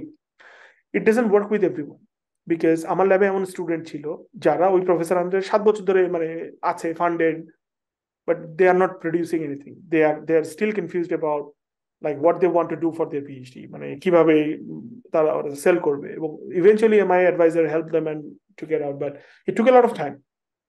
So the point is, তুমি যদি অলস হও, তুমি যদি deadline, for example আমি deadline driven person, well, everybody is deadline driven, but the question is to what extent to the last moment, right? মানে তুমি কি একেবারে লাস্ট 1 মিনিট আগে সাবমিট করো নাকি তুমি একদিন আগে সাবমিট করো, রাইট? সো আমি হচ্ছি একদিন আগে সাবমিট করা পারসন, মানে একেবারে আমি যদি দেখি আর 1 ঘন্টা আছে, এর মধ্যে আমাকে এতগুলো এডিট করে সাবমিট করতে হবে, মাই brain doesn't work that way. But এখানে অনেক মানুষ আছে যাদের ব্রেন ওয়ার্কস দ্য বেস্ট যখন তুমি লাস্ট 1 ঘন্টায় তাদেরকে কাজ দিবা। So you have to find, এখন আমি যদি একজন পার্সন হই যে লাস্ট একদিন আগে শেষ করে র্যাপ করে ঘুমাতে চায়, আর অ্যাডভাইজার চায় সে ওই লাস্টে 2 ঘন্টায় গিয়ে একদম ঝড় তুলে ফেলবে একদম কাজ করে, then it doesn't match. Nothing is wrong, right? মানে as long as you are doing the work and then you are making a strong submission, you're good. But the point is how you work. কিছু adviser আছে যারা strictly চাবে যে তুমি ল্যাবে আসো, ল্যাবে বসে কাজ করো। কিছু স্টুডেন্ট আছে যারা নিজে থেকে না বললেও ল্যাবে যে বসে থাকে এবং ল্যাবে বসে কাজ করতে পছন্দ করে। কিছু স্টুডেন্ট আছে যাই বলি না কেন সে বাসায় বসে বেশি বেটার কাজ করে, right? So it depends on how both of you operate. এবং কয়েকটা জিনিস, একটা হচ্ছে যে মোড অফ ওয়ার্কিং, যে মানে কোন লেভেলে, মানে কে কোথায় বসে কাজ করছে, কিভাবে কাজ করছে। আর একটা হচ্ছে expectation. There is no right and wrong here as well. So the point is, তুমি যদি বলো যে অ্যাডভাইজার খুব ডিমান্ডিং, অনেক কিছু চাচ্ছে, 1 সপ্তাহে এত কিছু চাই, আমি তো অলরেডি 15 ঘন্টা ধরে সপ্তাহে কাজ করছি, তাহলে কি আমি 24 ঘন্টায় কাজ করবো? আমি কি ঘুমাবো না? এখন মানে the story sounds like okay the advisor wants you to work 24 hours without sleeping. That's not true.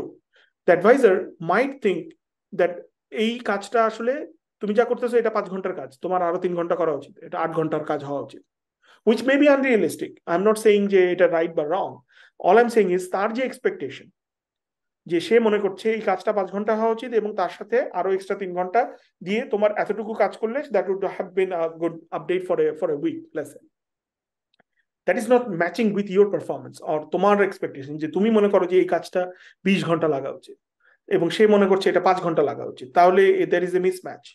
Then you need to have a conversation, যে আমি মনে এই কারণে আমার এই সময়টা লাগছে, এবং again there is no right and wrong, মানে you are not wrong, he is not also right or wrong. মানে পয়েন্টটা হচ্ছে যে মানে if there is an agreement, যে if both of you can see okay this is something that we can agree on, যে এই কারণে এই কাজটা 5 ঘন্টা হওয়া উচিত বা এই কাজটা 20 ঘন্টা হওয়া উচিত, then if you can find a common ground, then you two still can work. If you cannot find a common ground, the best decision is to leave as soon as possible. That is the best decision you can take for both of you.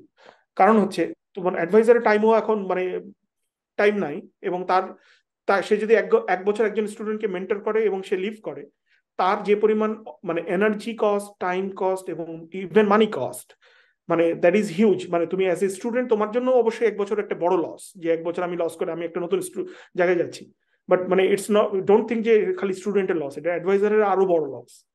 So দুইজনের জন্য best decision হচ্ছে মানে the moment you realize it's not going to work, leave, make a conversation, say যে আমি এটা চাচ্ছিলাম সেটা আসলে ম্যাচ করছে না। I think I need to find an advisor who better matches my working style, something. আচ্ছা। তো আমি বলবো যে মানে try to find out that matching advisor. And সেই ম্যাচিং অ্যাডভাইজারের মধ্যে ইটস এ হার্ড টাস্ক, কারণ হচ্ছে যে ওয়ার্ক স্টাইল ম্যাচ করে, প্রবলেম ডোমেইন ম্যাচ করে, ইন্টারেস্ট ম্যাচ করে, এবং সবকিছু ম্যাচ করে এরকম একটা পার্সন, সুইটেবল পার্সন পাওয়া, ওয়েল, বিয়ে করাও টাফ, রাইট? মানে you are find your person and that's not easy. So it's the same problem. It's again a relationship like marriage. So you have to manage expectations, you have to deal with a lot of stress. There are deadlines, and even especially if the professor is in tenure track, they're even more on pressure than you, right? So তোমার যদি মনে হয় যে তুমি pressure বা stress এনভায়রনমেন্টে better কাজ করো না, you should be looking for associate or full professors যারা more like settle down, they can deal with a student, they're fine with a student who doesn't publish anything a year or in 2 years, right? Tenure track professors cannot afford that. So ওইটাও মাথায় রাখা, যে আবার কিছু student আছে কিছু না বললে কাজ করে না, তারা অ্যাসিস্ট্যান্ট প্রফেসরদের সাথে বেটার কাজ করে, কারণ you will be more productive. মানে দেখা যাচ্ছে তারা বসে আছে তাকে একটা ভালো প্রবলেম দিতে, কিন্তু তার ওই স্টেট অফ দ্য আর্টের আন্ডারস্ট্যান্ডিংটা নাই, যে কোন জায়গায় গ্যাপটা ওটা সে জানে না, সে রিয়েলি ওই কোয়েশ্চেনটা, রাইট কোয়েশ্চেনটা আস্ক করতে পারতেছে না। হয়তো এমন একটা অ্যাডভাইজার যদি আসে যে রাইট কোয়েশ্চেনটা আস্ক করে, সে খুব দ্রুত কাজ করে, সেই অ্যাডভাইজার তাকে দ্রুত পেপার পাবলিশ করতে হেল্প করবে। So it's always, there is no right and wrong here.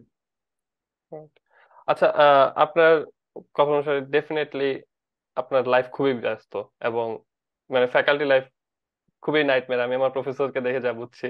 In fact PhD লাইফে আমি যেটা নিয়ে বেশি স্ট্রাগল করছি সেটা হচ্ছে টাইম ম্যানেজমেন্ট, এবং আই থিঙ্ক সবাই স্ট্রাগল করে। সো টাইম ম্যানেজমেন্ট নিয়ে আপনি কি কোনো টিপস ফলো করেন, কোনো স্ট্র্যাটেজি?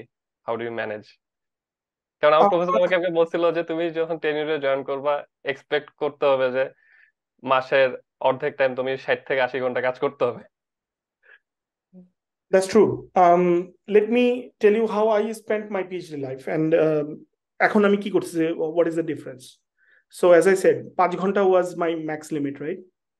এবং আমার পিএইচডি লাইফে শ্যাম্পেইনে এরকম একটা কিছু কমেন্টও আমি এরকম পাইছিলাম যে কম্পিউটার সায়েন্সের পিএইচডি মনে হয় সহজ, এখানে বেশি কাজ করতে হয় না। এটার কারণ এইটা না যে আসলে এখানে কম্পিউটার সায়েন্সে কাজ নাই। যেটা হতো সেটা হচ্ছে যে আমি লোকজনকে অনেক বদার করতাম, ভাই চলেন এই আজকে মাফিয়া খেলি, আজকে এই কার্ড খেলি, আজকে এখানে ঘুরতে যাই, এই করি ওই করি। তার মানে, এবং অনেক সময় আমাকে ফোন করে দুপুর 12টার সময় ফোন দিছে যে কই তুমি, তখন আমি ঘুম থেকে মানে ওই ফোনে ঘুম ভাঙছে আমার। আমি তো বলছি ভাই আমি তো ঘুমাচ্ছি, আমার আরো 1 ঘন্টা লাগবে, 1.5 ঘন্টা লাগবে ল্যাবে আসতে রেডি হয়ে।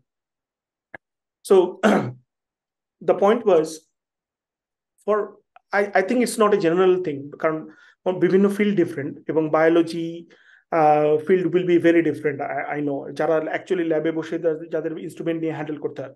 বাট কম্পিউটার সায়েন্সে মানে আমার জন্য যেটা ওয়ার্ক করতো সেটা হচ্ছে যে I use to code or read or something at max 5 hours a day, এবং তারপরে বাকিটুক টাইম আমার আসলে বেসিক্যালি মানে I used to run codes on the server, এবং সারা রাত রান করে থাকলো। আমি পরের দিন সকালে গিয়ে, সকালে তো যাইতাম না, দুপুরে বিকালই হয়ে যেত, তো ওখানে গিয়ে দেখতাম যে মানে রেজাল্ট কি এবং মানে হোয়াট আই শুড ডু।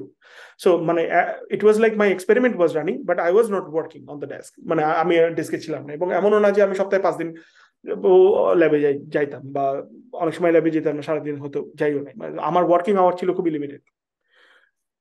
যখন এটা হচ্ছে আমার পিএইচডি, যখন আমি ফ্যাকাল্টি পজিশনে আসি, আমি লাস্ট 2 বছরে আমি মোস্ট লাইকলি অন অ্যাভারেজ 9 থেকে 10 ঘন্টা কাজ করছি প্রতিদিন।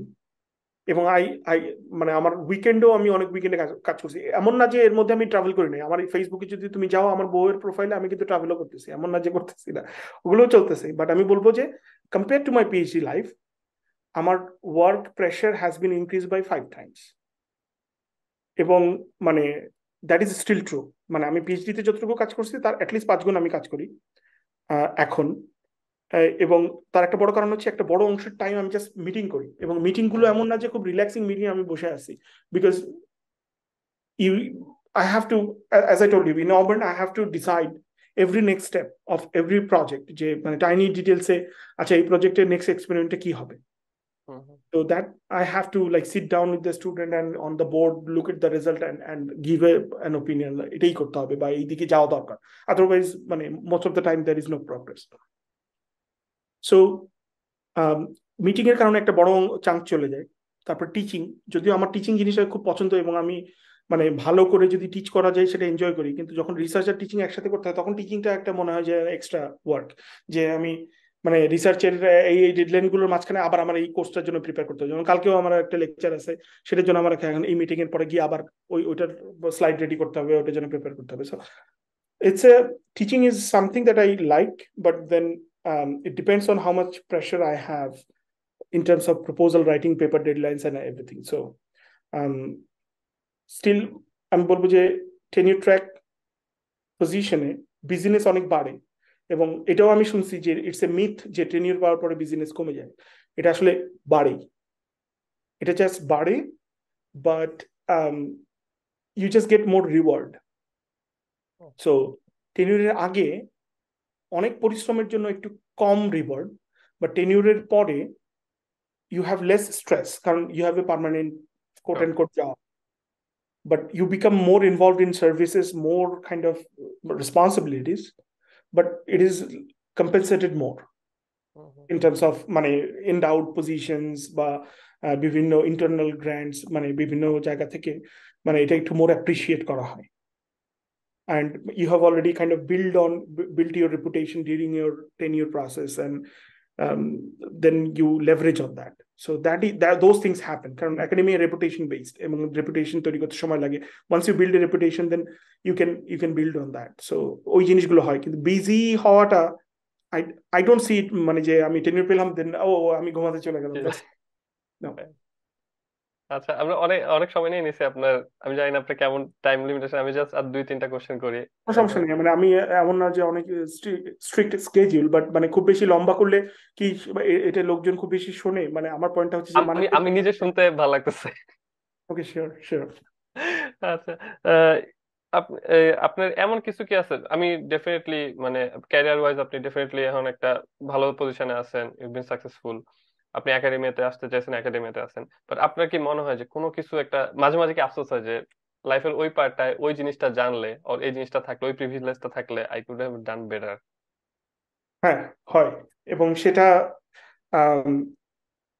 ইন্টারেস্টিংলি আমি রিয়েলাইজ করি যখন আমি পিএইচডি করতে আসি।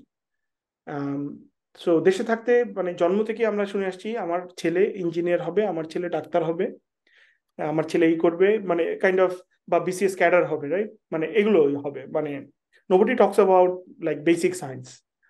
এবং মানে আমাকে যদি আরেকবার বলা হতো তোমাকে একটা দ্বিতীয় সুযোগ দেওয়া হবে তাহলে তুমি কিভাবে তোমার ক্যারিয়ারটাকে করবে, that would have been physics. এবং মানে আমি ফিজিক্স বুঝি না, এবং mostly astrophysics in terms of space time relativity and all that, but ওই জিনিসগুলো আমাকে মানে আমি জাস্ট ওই হাই লেভেল মানে টুকটাক পড়াশোনা বা ডকুমেন্টারি থেকে যতটুকু বোঝা যায় বা টিউটোরিয়াল গুলো থেকে সেইগুলো একটু দেখার চেষ্টা করি। বাট আমার মনে হয় যদি লাইফ আমাকে সেকেন্ড চান্স দিত আমি হয়তো অ্যাস্ট্রোফিজিক্স পড়তাম আর কি। আচ্ছা, মানে it's like a more imaginary kind of thing, যে মানে কম্পিউটার সায়েন্স ইজ কুল, এবং মানে it's a tool that can help and impact a lot of life. But what is life? That computers don't are not expected to answer that. Mane, what is life? That only physics can answer. That's what I believe. So that question is more puzzling. Mane, in the I mean, to the grand scale, chinta kori je, what is the biggest question that haunts me that I want to address is what is life? What is existence? ওই অ্যান্সারটা আসলে physics ছাড়া কেউ দিতে পারে বলে আমার পারবে বলে, যদি পারে, ফিজিক্সও পারবে কিনা জানি না, বাট যদি পারে physics is the only science that can do it. এবং মানে সেখানে আমার মানে আমার জ্ঞান নেই, সেটা ভাবতে একটু খারাপ লাগে। আচ্ছা, আপনার এই লম্বা ক্যারিয়ারে আপনি এখন পর্যন্ত পাওয়া বেস্ট অ্যাডভাইস কোনটা? আপনি পাইছেন বা আপনি কাউকে দিচ্ছেন, হুম যেটা আপনাকে ভালো ইম্প্যাক্ট ফেলছে লাইফে?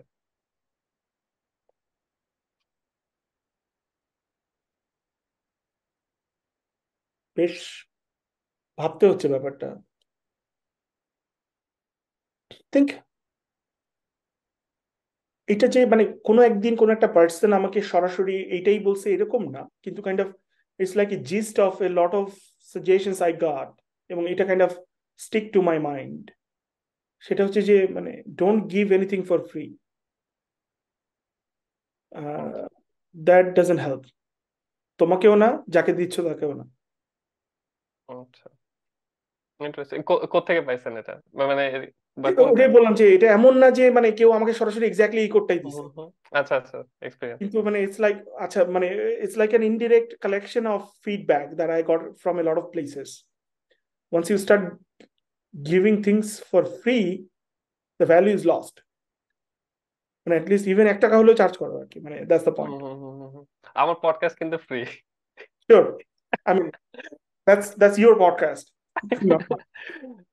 আচ্ছা, সিমিলার কনটেক্সটে বলি, তার মানে এখানে ডেফিনেটলি একটা ব্যাপার আছে যে এক্সপেকটেশন মিট আপ না করা, যে আমি কোনো কিছু একটা করলাম, এক্সপেক্টেড জিনিসটা আসে নাই। তো এরকম কি কোনো একটা কিছু রিমেম্বার করতে পারেন যে আপনি আপনার প্রফেশনাল লাইফে খুব এফোর্ট দিছেন কোনো কিছু একটা পিছনে, বাট জিনিসটা ওয়ার্কআউট করে নাই এবং এটা আপনার উপর খুবই ডিপ একটা ইম্প্যাক্ট ফেলছে লং টার্মে? ওয়েল মানে আমি মাঝখানে একটা পোস্ট করছিলাম যে মাই সিভি অফ ফেইলিয়ার। আচ্ছা। সেটা হচ্ছে বেসিক্যালি মানে people talk about their success and a lot, এবং মানে মানুষ খালি ওই সাকসেসের স্টোরিটাই দেখে, রাইট? হুম, পিছনের স্টোরিটা দেখে না, এবং মানে যেটার উপর বিল্ড করে আসলে মানুষ, আম, যেই ফেলিয়ার গুলো থেকে লার্ন করে। তো এরকম একটা 10টা, আমার এক্স্যাক্টলি মনেও নাই 10টা মানে significant failures in my life, but আমি কয়েকটা রিকল করার চেষ্টা করতে পারি। যেমন 1 নম্বর হচ্ছে আমি ক্লাস 5-এ বৃত্তি পাইনি। আচ্ছা। আমি ক্লাসের ফার্স্ট বয় ছিলাম কিন্তু বৃত্তি পাইনি, ঠিক আছে। তারপরে হচ্ছে ক্যাডেট কলেজে বসে আমি ক্লাস মানে আমি গোল্ডেন জিপিএ 5 পাইনি কোনোটা। এবং মানে আমার এমন অনেক ফ্রেন্ডও আছে আম, যারা মানে এভাবে বলা উচিত না, but they are not, they could not pursue an intellectual career later, but তারা হুম, ধরো সময় মানে they got GPA golden GPA 5। আমাদের এডুকেশন সিস্টেমের মানে evaluation is a different story, but all I am saying is this things. মানে আমার যেটা হতো সেটা হচ্ছে যে মানে টিচাররা বাংলাদেশের আসলে সবকিছু মানে পুরো সিস্টেমটাই এরকম, মানে ধরো মানে দেখা হলেই সবার প্রশ্ন একটাই, ও তো এটা করলো তুমি কি করলা, রাইট। তুমি সারা জীবন এই করে এখন ও এটা করে গেল, তুমি এটা কেন, তুমি এইটা কি করলা, মানে ওই thing that I had to go through. এবং during my BUET life was a little better, কারণ বুয়েটে এরকম মানে ইন্ডিভিজুয়াল পোক করা টিচার ছিল না যে মানে কেন এটা করলাম, মানে it was like more stable. তারপরে আমি যদি বলি গ্র্যাজুয়েট স্কুলে, well I had 15 applications, right? And I had rejection from 11 schools. So that basically means মানে আমার acceptance rate হচ্ছে less than 30%, right? Which is kind of like a মানে আমি মনে করছিলাম যে it would have been better, but হয় নাই। Um, তারপরে আহ, আমি 2012-তে মনে হয় গুগলে সফটওয়্যার ইঞ্জিনিয়ারিং ইন্টারনেট ফুল টাইমের জন্য একটা ইন্টারভিউ দিছিলাম, সেটাও হয় নাই, রাইট? মানে এমন না যে I am nothing like out of the box, যে মানে আমি যেটা করি সেটা হয়ে যায়, মানে এমন কিছু না। আহ, অনেক কিছুই হয় নাই, মানে হয়েছে বরঞ্চ আমার কাছে মনে হয় অনেক কম। মানে আমার পেপার হুম, গুলো most of the time 4-5 bar reject খায়, এবং তারপরে 6 বারে গিয়ে 5th বারে গিয়ে অ্যাকসেপ্ট হয়। মানে আমি জানি অনেকেই যে পেপার লিখলে মানে সাবমিট করা মানে অ্যাকসেপ্ট, এরকম অ্যাকিউরেসি বহু মানুষের আছে। আমি এনএসএফ এ যে গ্র্যান্টটা পাইছি, এটা আমার 7টা গ্র্যান্ট রিজেক্ট হওয়ার পরে 8 নম্বর মনে হয়। সো ও, মানে it's just the process, right? মানে people just say oh he got a grant, and then that's the end of it. But মানে আমার যদি মানে আমি ওই সাবমিশন ওয়েবসাইটে যাই এবং দেখার চেষ্টা করি যে সাবমিটেড ডেট এবং status, reject reject reject reject reject, a lot of reject, right? So um, তারপরে failures ফেইলিয়ার্স, আই থিঙ্ক সবচেয়ে বেশি আমার যেটা ইম্প্যাক্ট করছিল সেটা হচ্ছে এসএসসির মতো একটা ফালতু পরীক্ষায়, ফালতু সরি কোট এন্ড কোট, আমি ইংলিশে A+ পাই নাই আর কি। আচ্ছা। এবং সেটা পরে ওইটা যতটা না খারাপ লাগছে, ওটা কিছুটা তো অবশ্যই খারাপ, একটা গাধামি করছিলাম আর কি পরীক্ষায়, যেটা আজকে আর বলবো না, মানে ওটা একটা লং স্টোরি।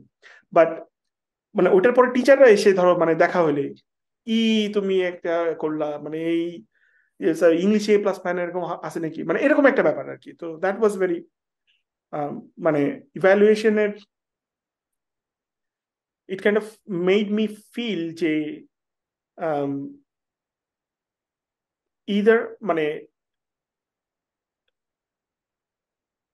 তখন আমার কাছে এই প্রশ্নটা কখনো আসে নাই যে is it the right evaluation metric, or even if it is right or wrong, that is not the question. The question ওয়াজ মানে I kept asking myself like am I worth it, মানে which is probably not the right question to ask।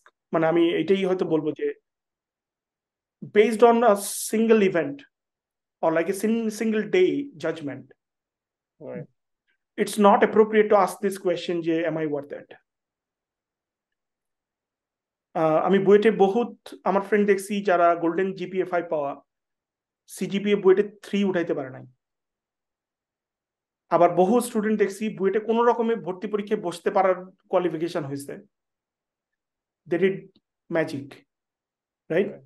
So ওই ওই একদিনের ঘটনাটা, কোনো একটা event, well ঠিক আছে যদি কন্টিনিউয়াসলি মানে সবগুলোই খারাপ হয় then something you should be like careful about, but একদিনের ঘটনা doesn't really like explain Define you. নাও। Makes sense. আচ্ছা, ডিপ ফিলোসফির আলাপ ছিল, তো আমি অন্যদিকে একটা আসি, সেদিকে। আমি জানি যে আপনি খুবই সুন্দর গান গান, আমি কয়েকটা ভিডিও দেখছিলাম, খুবই সুন্দর গলা। তো আপনার গান শেখার জার্নিটা কি? ইন্টারেস্টিং, হ্যাঁ। তো এটা বলার আগে একটা মানে ইন্টারেস্টিং গল্প বলি। সেটা হচ্ছে যে ক্যাডেট কলেজে যখন আমি ছিলাম, তো ক্লাস 7-এ ঢোকার পরেই আমি কাইন্ড অফ গান, মানে ক্যাডেট কলেজে গানের কিন্তু একটা, যদিও শুনে মনে হয় অনেক আর্মি মাইন্ডসেট এরকম, ক্যাডেট কলেজে গান করা এবং গানের এনভায়রনমেন্টের অনেক সুযোগ আছে এবং রেগুলার কালচারাল ফাংশন হয় এগুলো।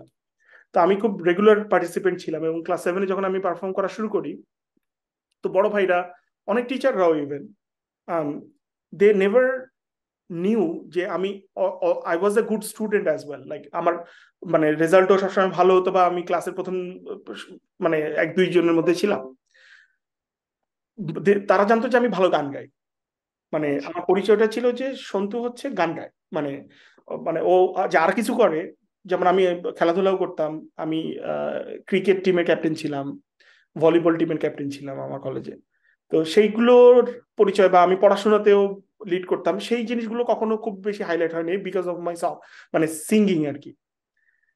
তো এই জার্নিটার পুরো ক্রেডিটে আমি বলবো আমার মার, এবং অবশ্যই মানে সাথে বাবারও আর কি। ক্রেডিটটা এরকম যে মানে মার একটা শখ ছিল যে আহ, সে গান শিখবে, কিন্তু তার গলাতে সাপোর্ট করতো না, তার গলা একটু কাইন্ড অফ ভাঙা ভাঙা ছিল, ইস্যু ছিল, যার কারণে গলাতে সুর টানতে পারতো না। তো তো সে তারপর চিন্তা করে যে তার ছোট বোনকে গান শেখাবে এবং শেখায়। কিন্তু তারপরে ছোট বোন যখন বড় হয়ে যায় এবং সে ব্যস্ত হয়ে যায়, সে তাকে গান শোনাতে বললে শোনাতো না। মানে সে মানে আচ্ছা। তার মানে তখন সে তার মতো হয়তো মানে অত সিরিয়াসলি নিত না এটা। তারপরে বাবাকে সে বিয়ের পরে গান শিখাবে এটাও ঠিক করলো, বাবাকেও গান শিখালো, কিন্তু বাবার মোর ঝোঁক হচ্ছে নাটকের দিকে। তো আমার আচ্ছা। বাবা এখনো বাংলাদেশের এই টেলিভিশন বা ছোটখাটো নাটক বা অ্যাডভার্টাইজমেন্ট এইসব জায়গাতে রেগুলার অভিনয় করে আর কি, ছোটখাটো রোলে দেখা যায় আর কি। আচ্ছা। তো তো সে রিটায়ার করার পরে তার মনে হয়েছিল যে আবার সে নাটক জীবনে ফেরত যেতে চায়, তো সে সেই শখটা পূরণ করছে এখন। আম, তারপরে সে ডিসাইড করে যে ওকে না, তাহলে আমি এখন আমার বাচ্চাদেরকে গান শিখবো। তখন আমাকে আর আমার বড় ভাই দাদা, এই দুইজনকে তারা মানে আমরা মোটামুটি 4 বছর বয়স থেকে আমাদের রেগুলার বাসায় গানের টিচার ছিল এবং মাল্টিপল ছিল, এবং খুলনা শহরে কিছু নামকরা মানে যত গায়ক ছিল ওই সময়, মানে উদিচি কাইন্ড অফ একটা হুম ব্র্যান্ড হুম ছিল, হুম হুম। ওখানে যারা গান শেখাতেন এবং তাদেরকে বাসায় আসতো। এবং আমাদের একটা বাসায় ট্রেন্ড ছিল, যেই আমাদের বাসায় আসবে সে হচ্ছে আমার মাকে দিদি রাখতো এবং তারা আমাদের মামা হয়ে যেত আর কি। তো আচ্ছা। এরকম প্রচুর মামা আমাদের ছিল। তো তার ভিতরে একজন ছিল পূর্ণচন্দ্র মণ্ডল, একজন ছিল হচ্ছে সমীরণ গোলদার, একজন ছিল সন্ধ্যা পাল, যেহেতু উনি মহিলা উনি মামি মামার জায়গায় আর কি। আচ্ছা। তো আচ্ছা। আম, ওনাদের কাছ থেকে ছোটবেলা থেকে গান শেখা, এবং ক্যাডেট কলেজে যাওয়ার পরে ক্যাডেট কলেজেও গানের টিচার থাকে বাইরে থেকে। তো ওরা কেন, ওরা যে খুব বেশি শিখায় তা না, রাদার কম্পিটিশনের জন্য প্রস্তুত করে এবং রেগুলার প্র্যাকটিস গুলো থাকে। তারপরে বুয়েটে আসার পরে কাইন্ড অফ আমি বলবো যে মূর্ছনাতে আমার প্রথমে কয়েকবার আমি গেছি, বাট যেটা মূর্ছনাতে ছিল, আমি যেটা বলছি যে আমার যদি পরীক্ষা পরের দিন থাকে তার আগের দিন আমি পড়বো, মানে দ্যাট ইজ সামথিং যেটা আমি করব। কিন্তু পরীক্ষা না থাকলে আমি পড়বো না। কিন্তু ওই যে মূর্ছনা ব্যাপার ছিল, পরীক্ষা থাকুক না থাকুক you have to be like in the practice in that particular time. তো তখন আমি মানে কাইন্ড অফ ডিসাইড করি যে নো, মানে this is not going to work for me. আমি মূর্ছনা থেকে সরে আসি, বাট আমি বুয়েটে সিএসসি ফেস্টিভ্যাল বা এরকম জায়গাগুলোতে, মানে যেখানে ক্যাজুয়াল সিঙ্গিং বা সরস্বতী পূজা এসব জায়গাগুলোতে গান গাইতাম। পরে শ্যাম্পেইনে এসেও টুকটাক আমাদের ওখানে মানে ইউএসএ তে ওখানে স্টুডেন্ট অর্গানাইজেশন গুলোতে যাওয়া হতো, ওখানে মোটামুটি সব আমি অর্গানাইজ করতাম। ইন্টারেস্টিং হচ্ছে অবার্নে আসার পরে, and I am very honest about it, আমি আমার লাইফে ইউএস এর ছোট একটা শহরে এতগুলো ভালো সিঙ্গার একসাথে কোথাও দেখি নাই। মানে খুবই হাই কোয়ালিটি এবং বাংলাদেশের মানে জাতীয় পর্যায়ে পুরস্কার প্রাপ্ত।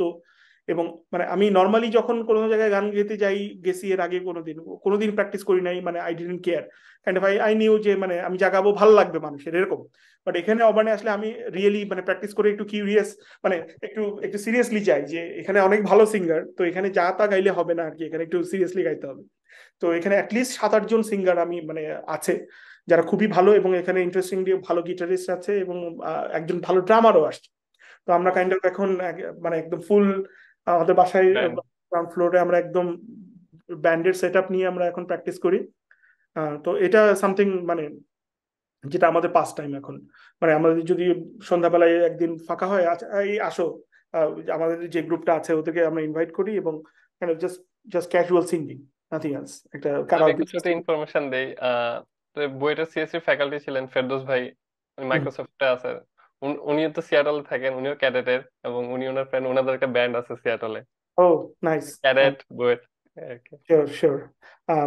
ওয়েল ইয়া, মানে I belong to that cadet plus BUET fraternity, এবং এখানেও প্রচুর ক্যাডেটও আছে, বুয়েটের তো আছেই। ইটস ইয়া শিওর, মানে আমি অলওয়েজই মানে ধরো ওই লেবেল জিনিসটাতে খুব একটা পছন্দ, মানে আমার মানে খুব একটা যায় না আমার সাথে, যে মানে যখন মানে আমি প্রাউড বুয়েটিয়ান বা আমি proud cadet, x cadet, or I'm a proud quote unquote Bangladeshi, whatever it is. Label জিনিসটা মানে it's good to connect to your like past memory, but sometimes মানে আমরা মানুষ হিসেবে too much লেবেলটাকে গুরুত্ব দিয়ে দিই, মানে rather than the person. So labels are good, but মানে আমি ওই লেবেল গুলোকে নিজেকে ডিফাইন করতে চাই না আর কি। মানে kind of yes, I was a undergrad student at BUET, but যদি আমাকে বলা হয় যে মানে is that my primary identity, I'll say no. Yeah. আচ্ছা, শেষ question, what makes you happy?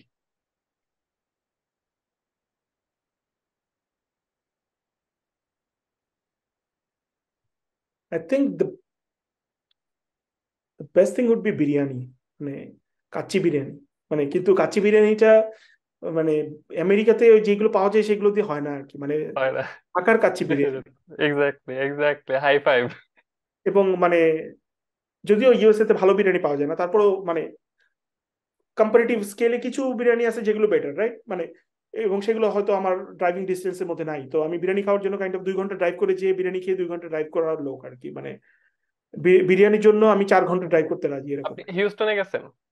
হিউস্টনে গিয়ে আমরা সবগুলোতে খাইনি, কিন্তু পাকিস্তানি যে দোকানটা, ওটার নাম কি আগাস। আগাস, হ্যাঁ, ওখানে আমরা বিরিয়ানিও খেয়েছি এবং মানে ওই গোট চপস খেয়েছি।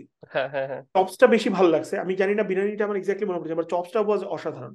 বাট হিউস্টনে কি এরকম বাংলাদেশি কোনো মানে সিগনেচার জায়গা আছে যেখানে বিরিয়ানি বেস্ট? বাংলাদেশের দোকান একটাই আছে, অল বেঙ্গল, খুবই ফালতু, বাট ওখানে মহারাজা রেস্টুরেন্ট এখন মনে হয় বিক্রি হয়ে গেছে। মহারাজা বিরিয়ানি খুবই ভালো ছিল, চিকেন বিরিয়ানি। আর বিরিয়ানি পট নামে একটা ইন্ডিয়ান রেস্টুরেন্ট আছে, এই দুইটা জায়গার বিরিয়ানি ভালো, but still Dhaka is like way better আর কি। আমরা ওই আঘাসেই খেয়েছি, বাট হ্যাঁ। আর আরেকটা পাকিস্তানি দোকানে বুন্দু খান কাবাব। বুন্দু খানের নাম শুনছি কিন্তু যাইনি আর কি। হ্যাঁ, বুন্দু খান বেস্ট। হ্যাঁ, হিউস্টনে ডেফিনেটলি মানে ভেরি মানে আমাদের ভালো লাগছে, কারণ হচ্ছে শহরটা বেশ, আমার কাছে মনে হচ্ছে বড় শহরের মধ্যে পরিষ্কার, মানে অনেকগুলো পরিষ্কার মনে হয়েছে। হিউস্টন বড় শহরের মধ্যে পরিষ্কার লিটারালি মনে Wow. হয়েছে, কারণ হচ্ছে আচ্ছা ওয়াও মানে জ্যাকসন হাইটস বা আমি বস্টনের আচ্ছা সাথে হ্যাঁ হ্যাঁ কম্পেয়ার করলে রাইট আমার কাছে এলের সাথে কম্পেয়ার করলে রাইট হ্যাঁ মানে এগুলোর সাথে আমার কাছে মনে হয়েছে যে দ্যাট ইজ মানে আচ্ছা পরিষ্কার বড় স্কেলে। আমি হিউস্টনে জাস্ট ফুড খুব মিস করি শিওর। খুবই মিস করি আর কি। Anyways thank you so much, প্রায় 2 ঘন্টা সময় নিয়ে নিছি আপনার থেকে আর কি। আপনার হ্যাঁ প্রায়। কোনো কিছু আপনি হয়তো বলতে চান বা আমি জিজ্ঞেস করি না এরকম কোনো কিছু বলার আছে নাকি? বলার একটা জিনিস আমার বলার আছে, হ্যাঁ মানে যারা গ্র্যাজুয়েট স্টুডেন্ট যারা ইউএসএ তে আসে, মানে if you are really coming to do research, the first thing you have to do is to question everything. So it should apply to your মানে it's not just because your job is to question, মানে আমি যেটা বলতে যাচ্ছি যে মানে lifestyle it's a lifestyle and it's a training, it's a process. যে graduate স্কুলে you learn to question things, very fundamental things that you take for granted. But unfortunately a lot of time what I see is যে they just took it literally এবং ওই যে particular research পেপারের মধ্যেই ওই কোয়েশ্চেনের ট্রেনিংটা রয়ে গেছে। they could not expand it to their life, they could not expand it to a broader sense, if you know what I mean. So whatever that aspect of your life is, and it can be anything, but আমি বলবো যে মানে ওই যে graduate লাইফের যে ট্রেনিংটা, এই ট্রেনিংটা তখনই সাকসেসফুল, মানে তখনই ট্রেনিংটা was the real training if you can take this training of questioning everything, the fundamental assumptions that we make every day in every aspect of your life. That is the successful, মানে whatever PhD, doctorate degree, the names and fames you get, if you cannot apply that training to your life as a whole, then আমি বলবো যে মানে graduate training was not successful for you. খুবই insightful একটা জিনিস, thank you so much.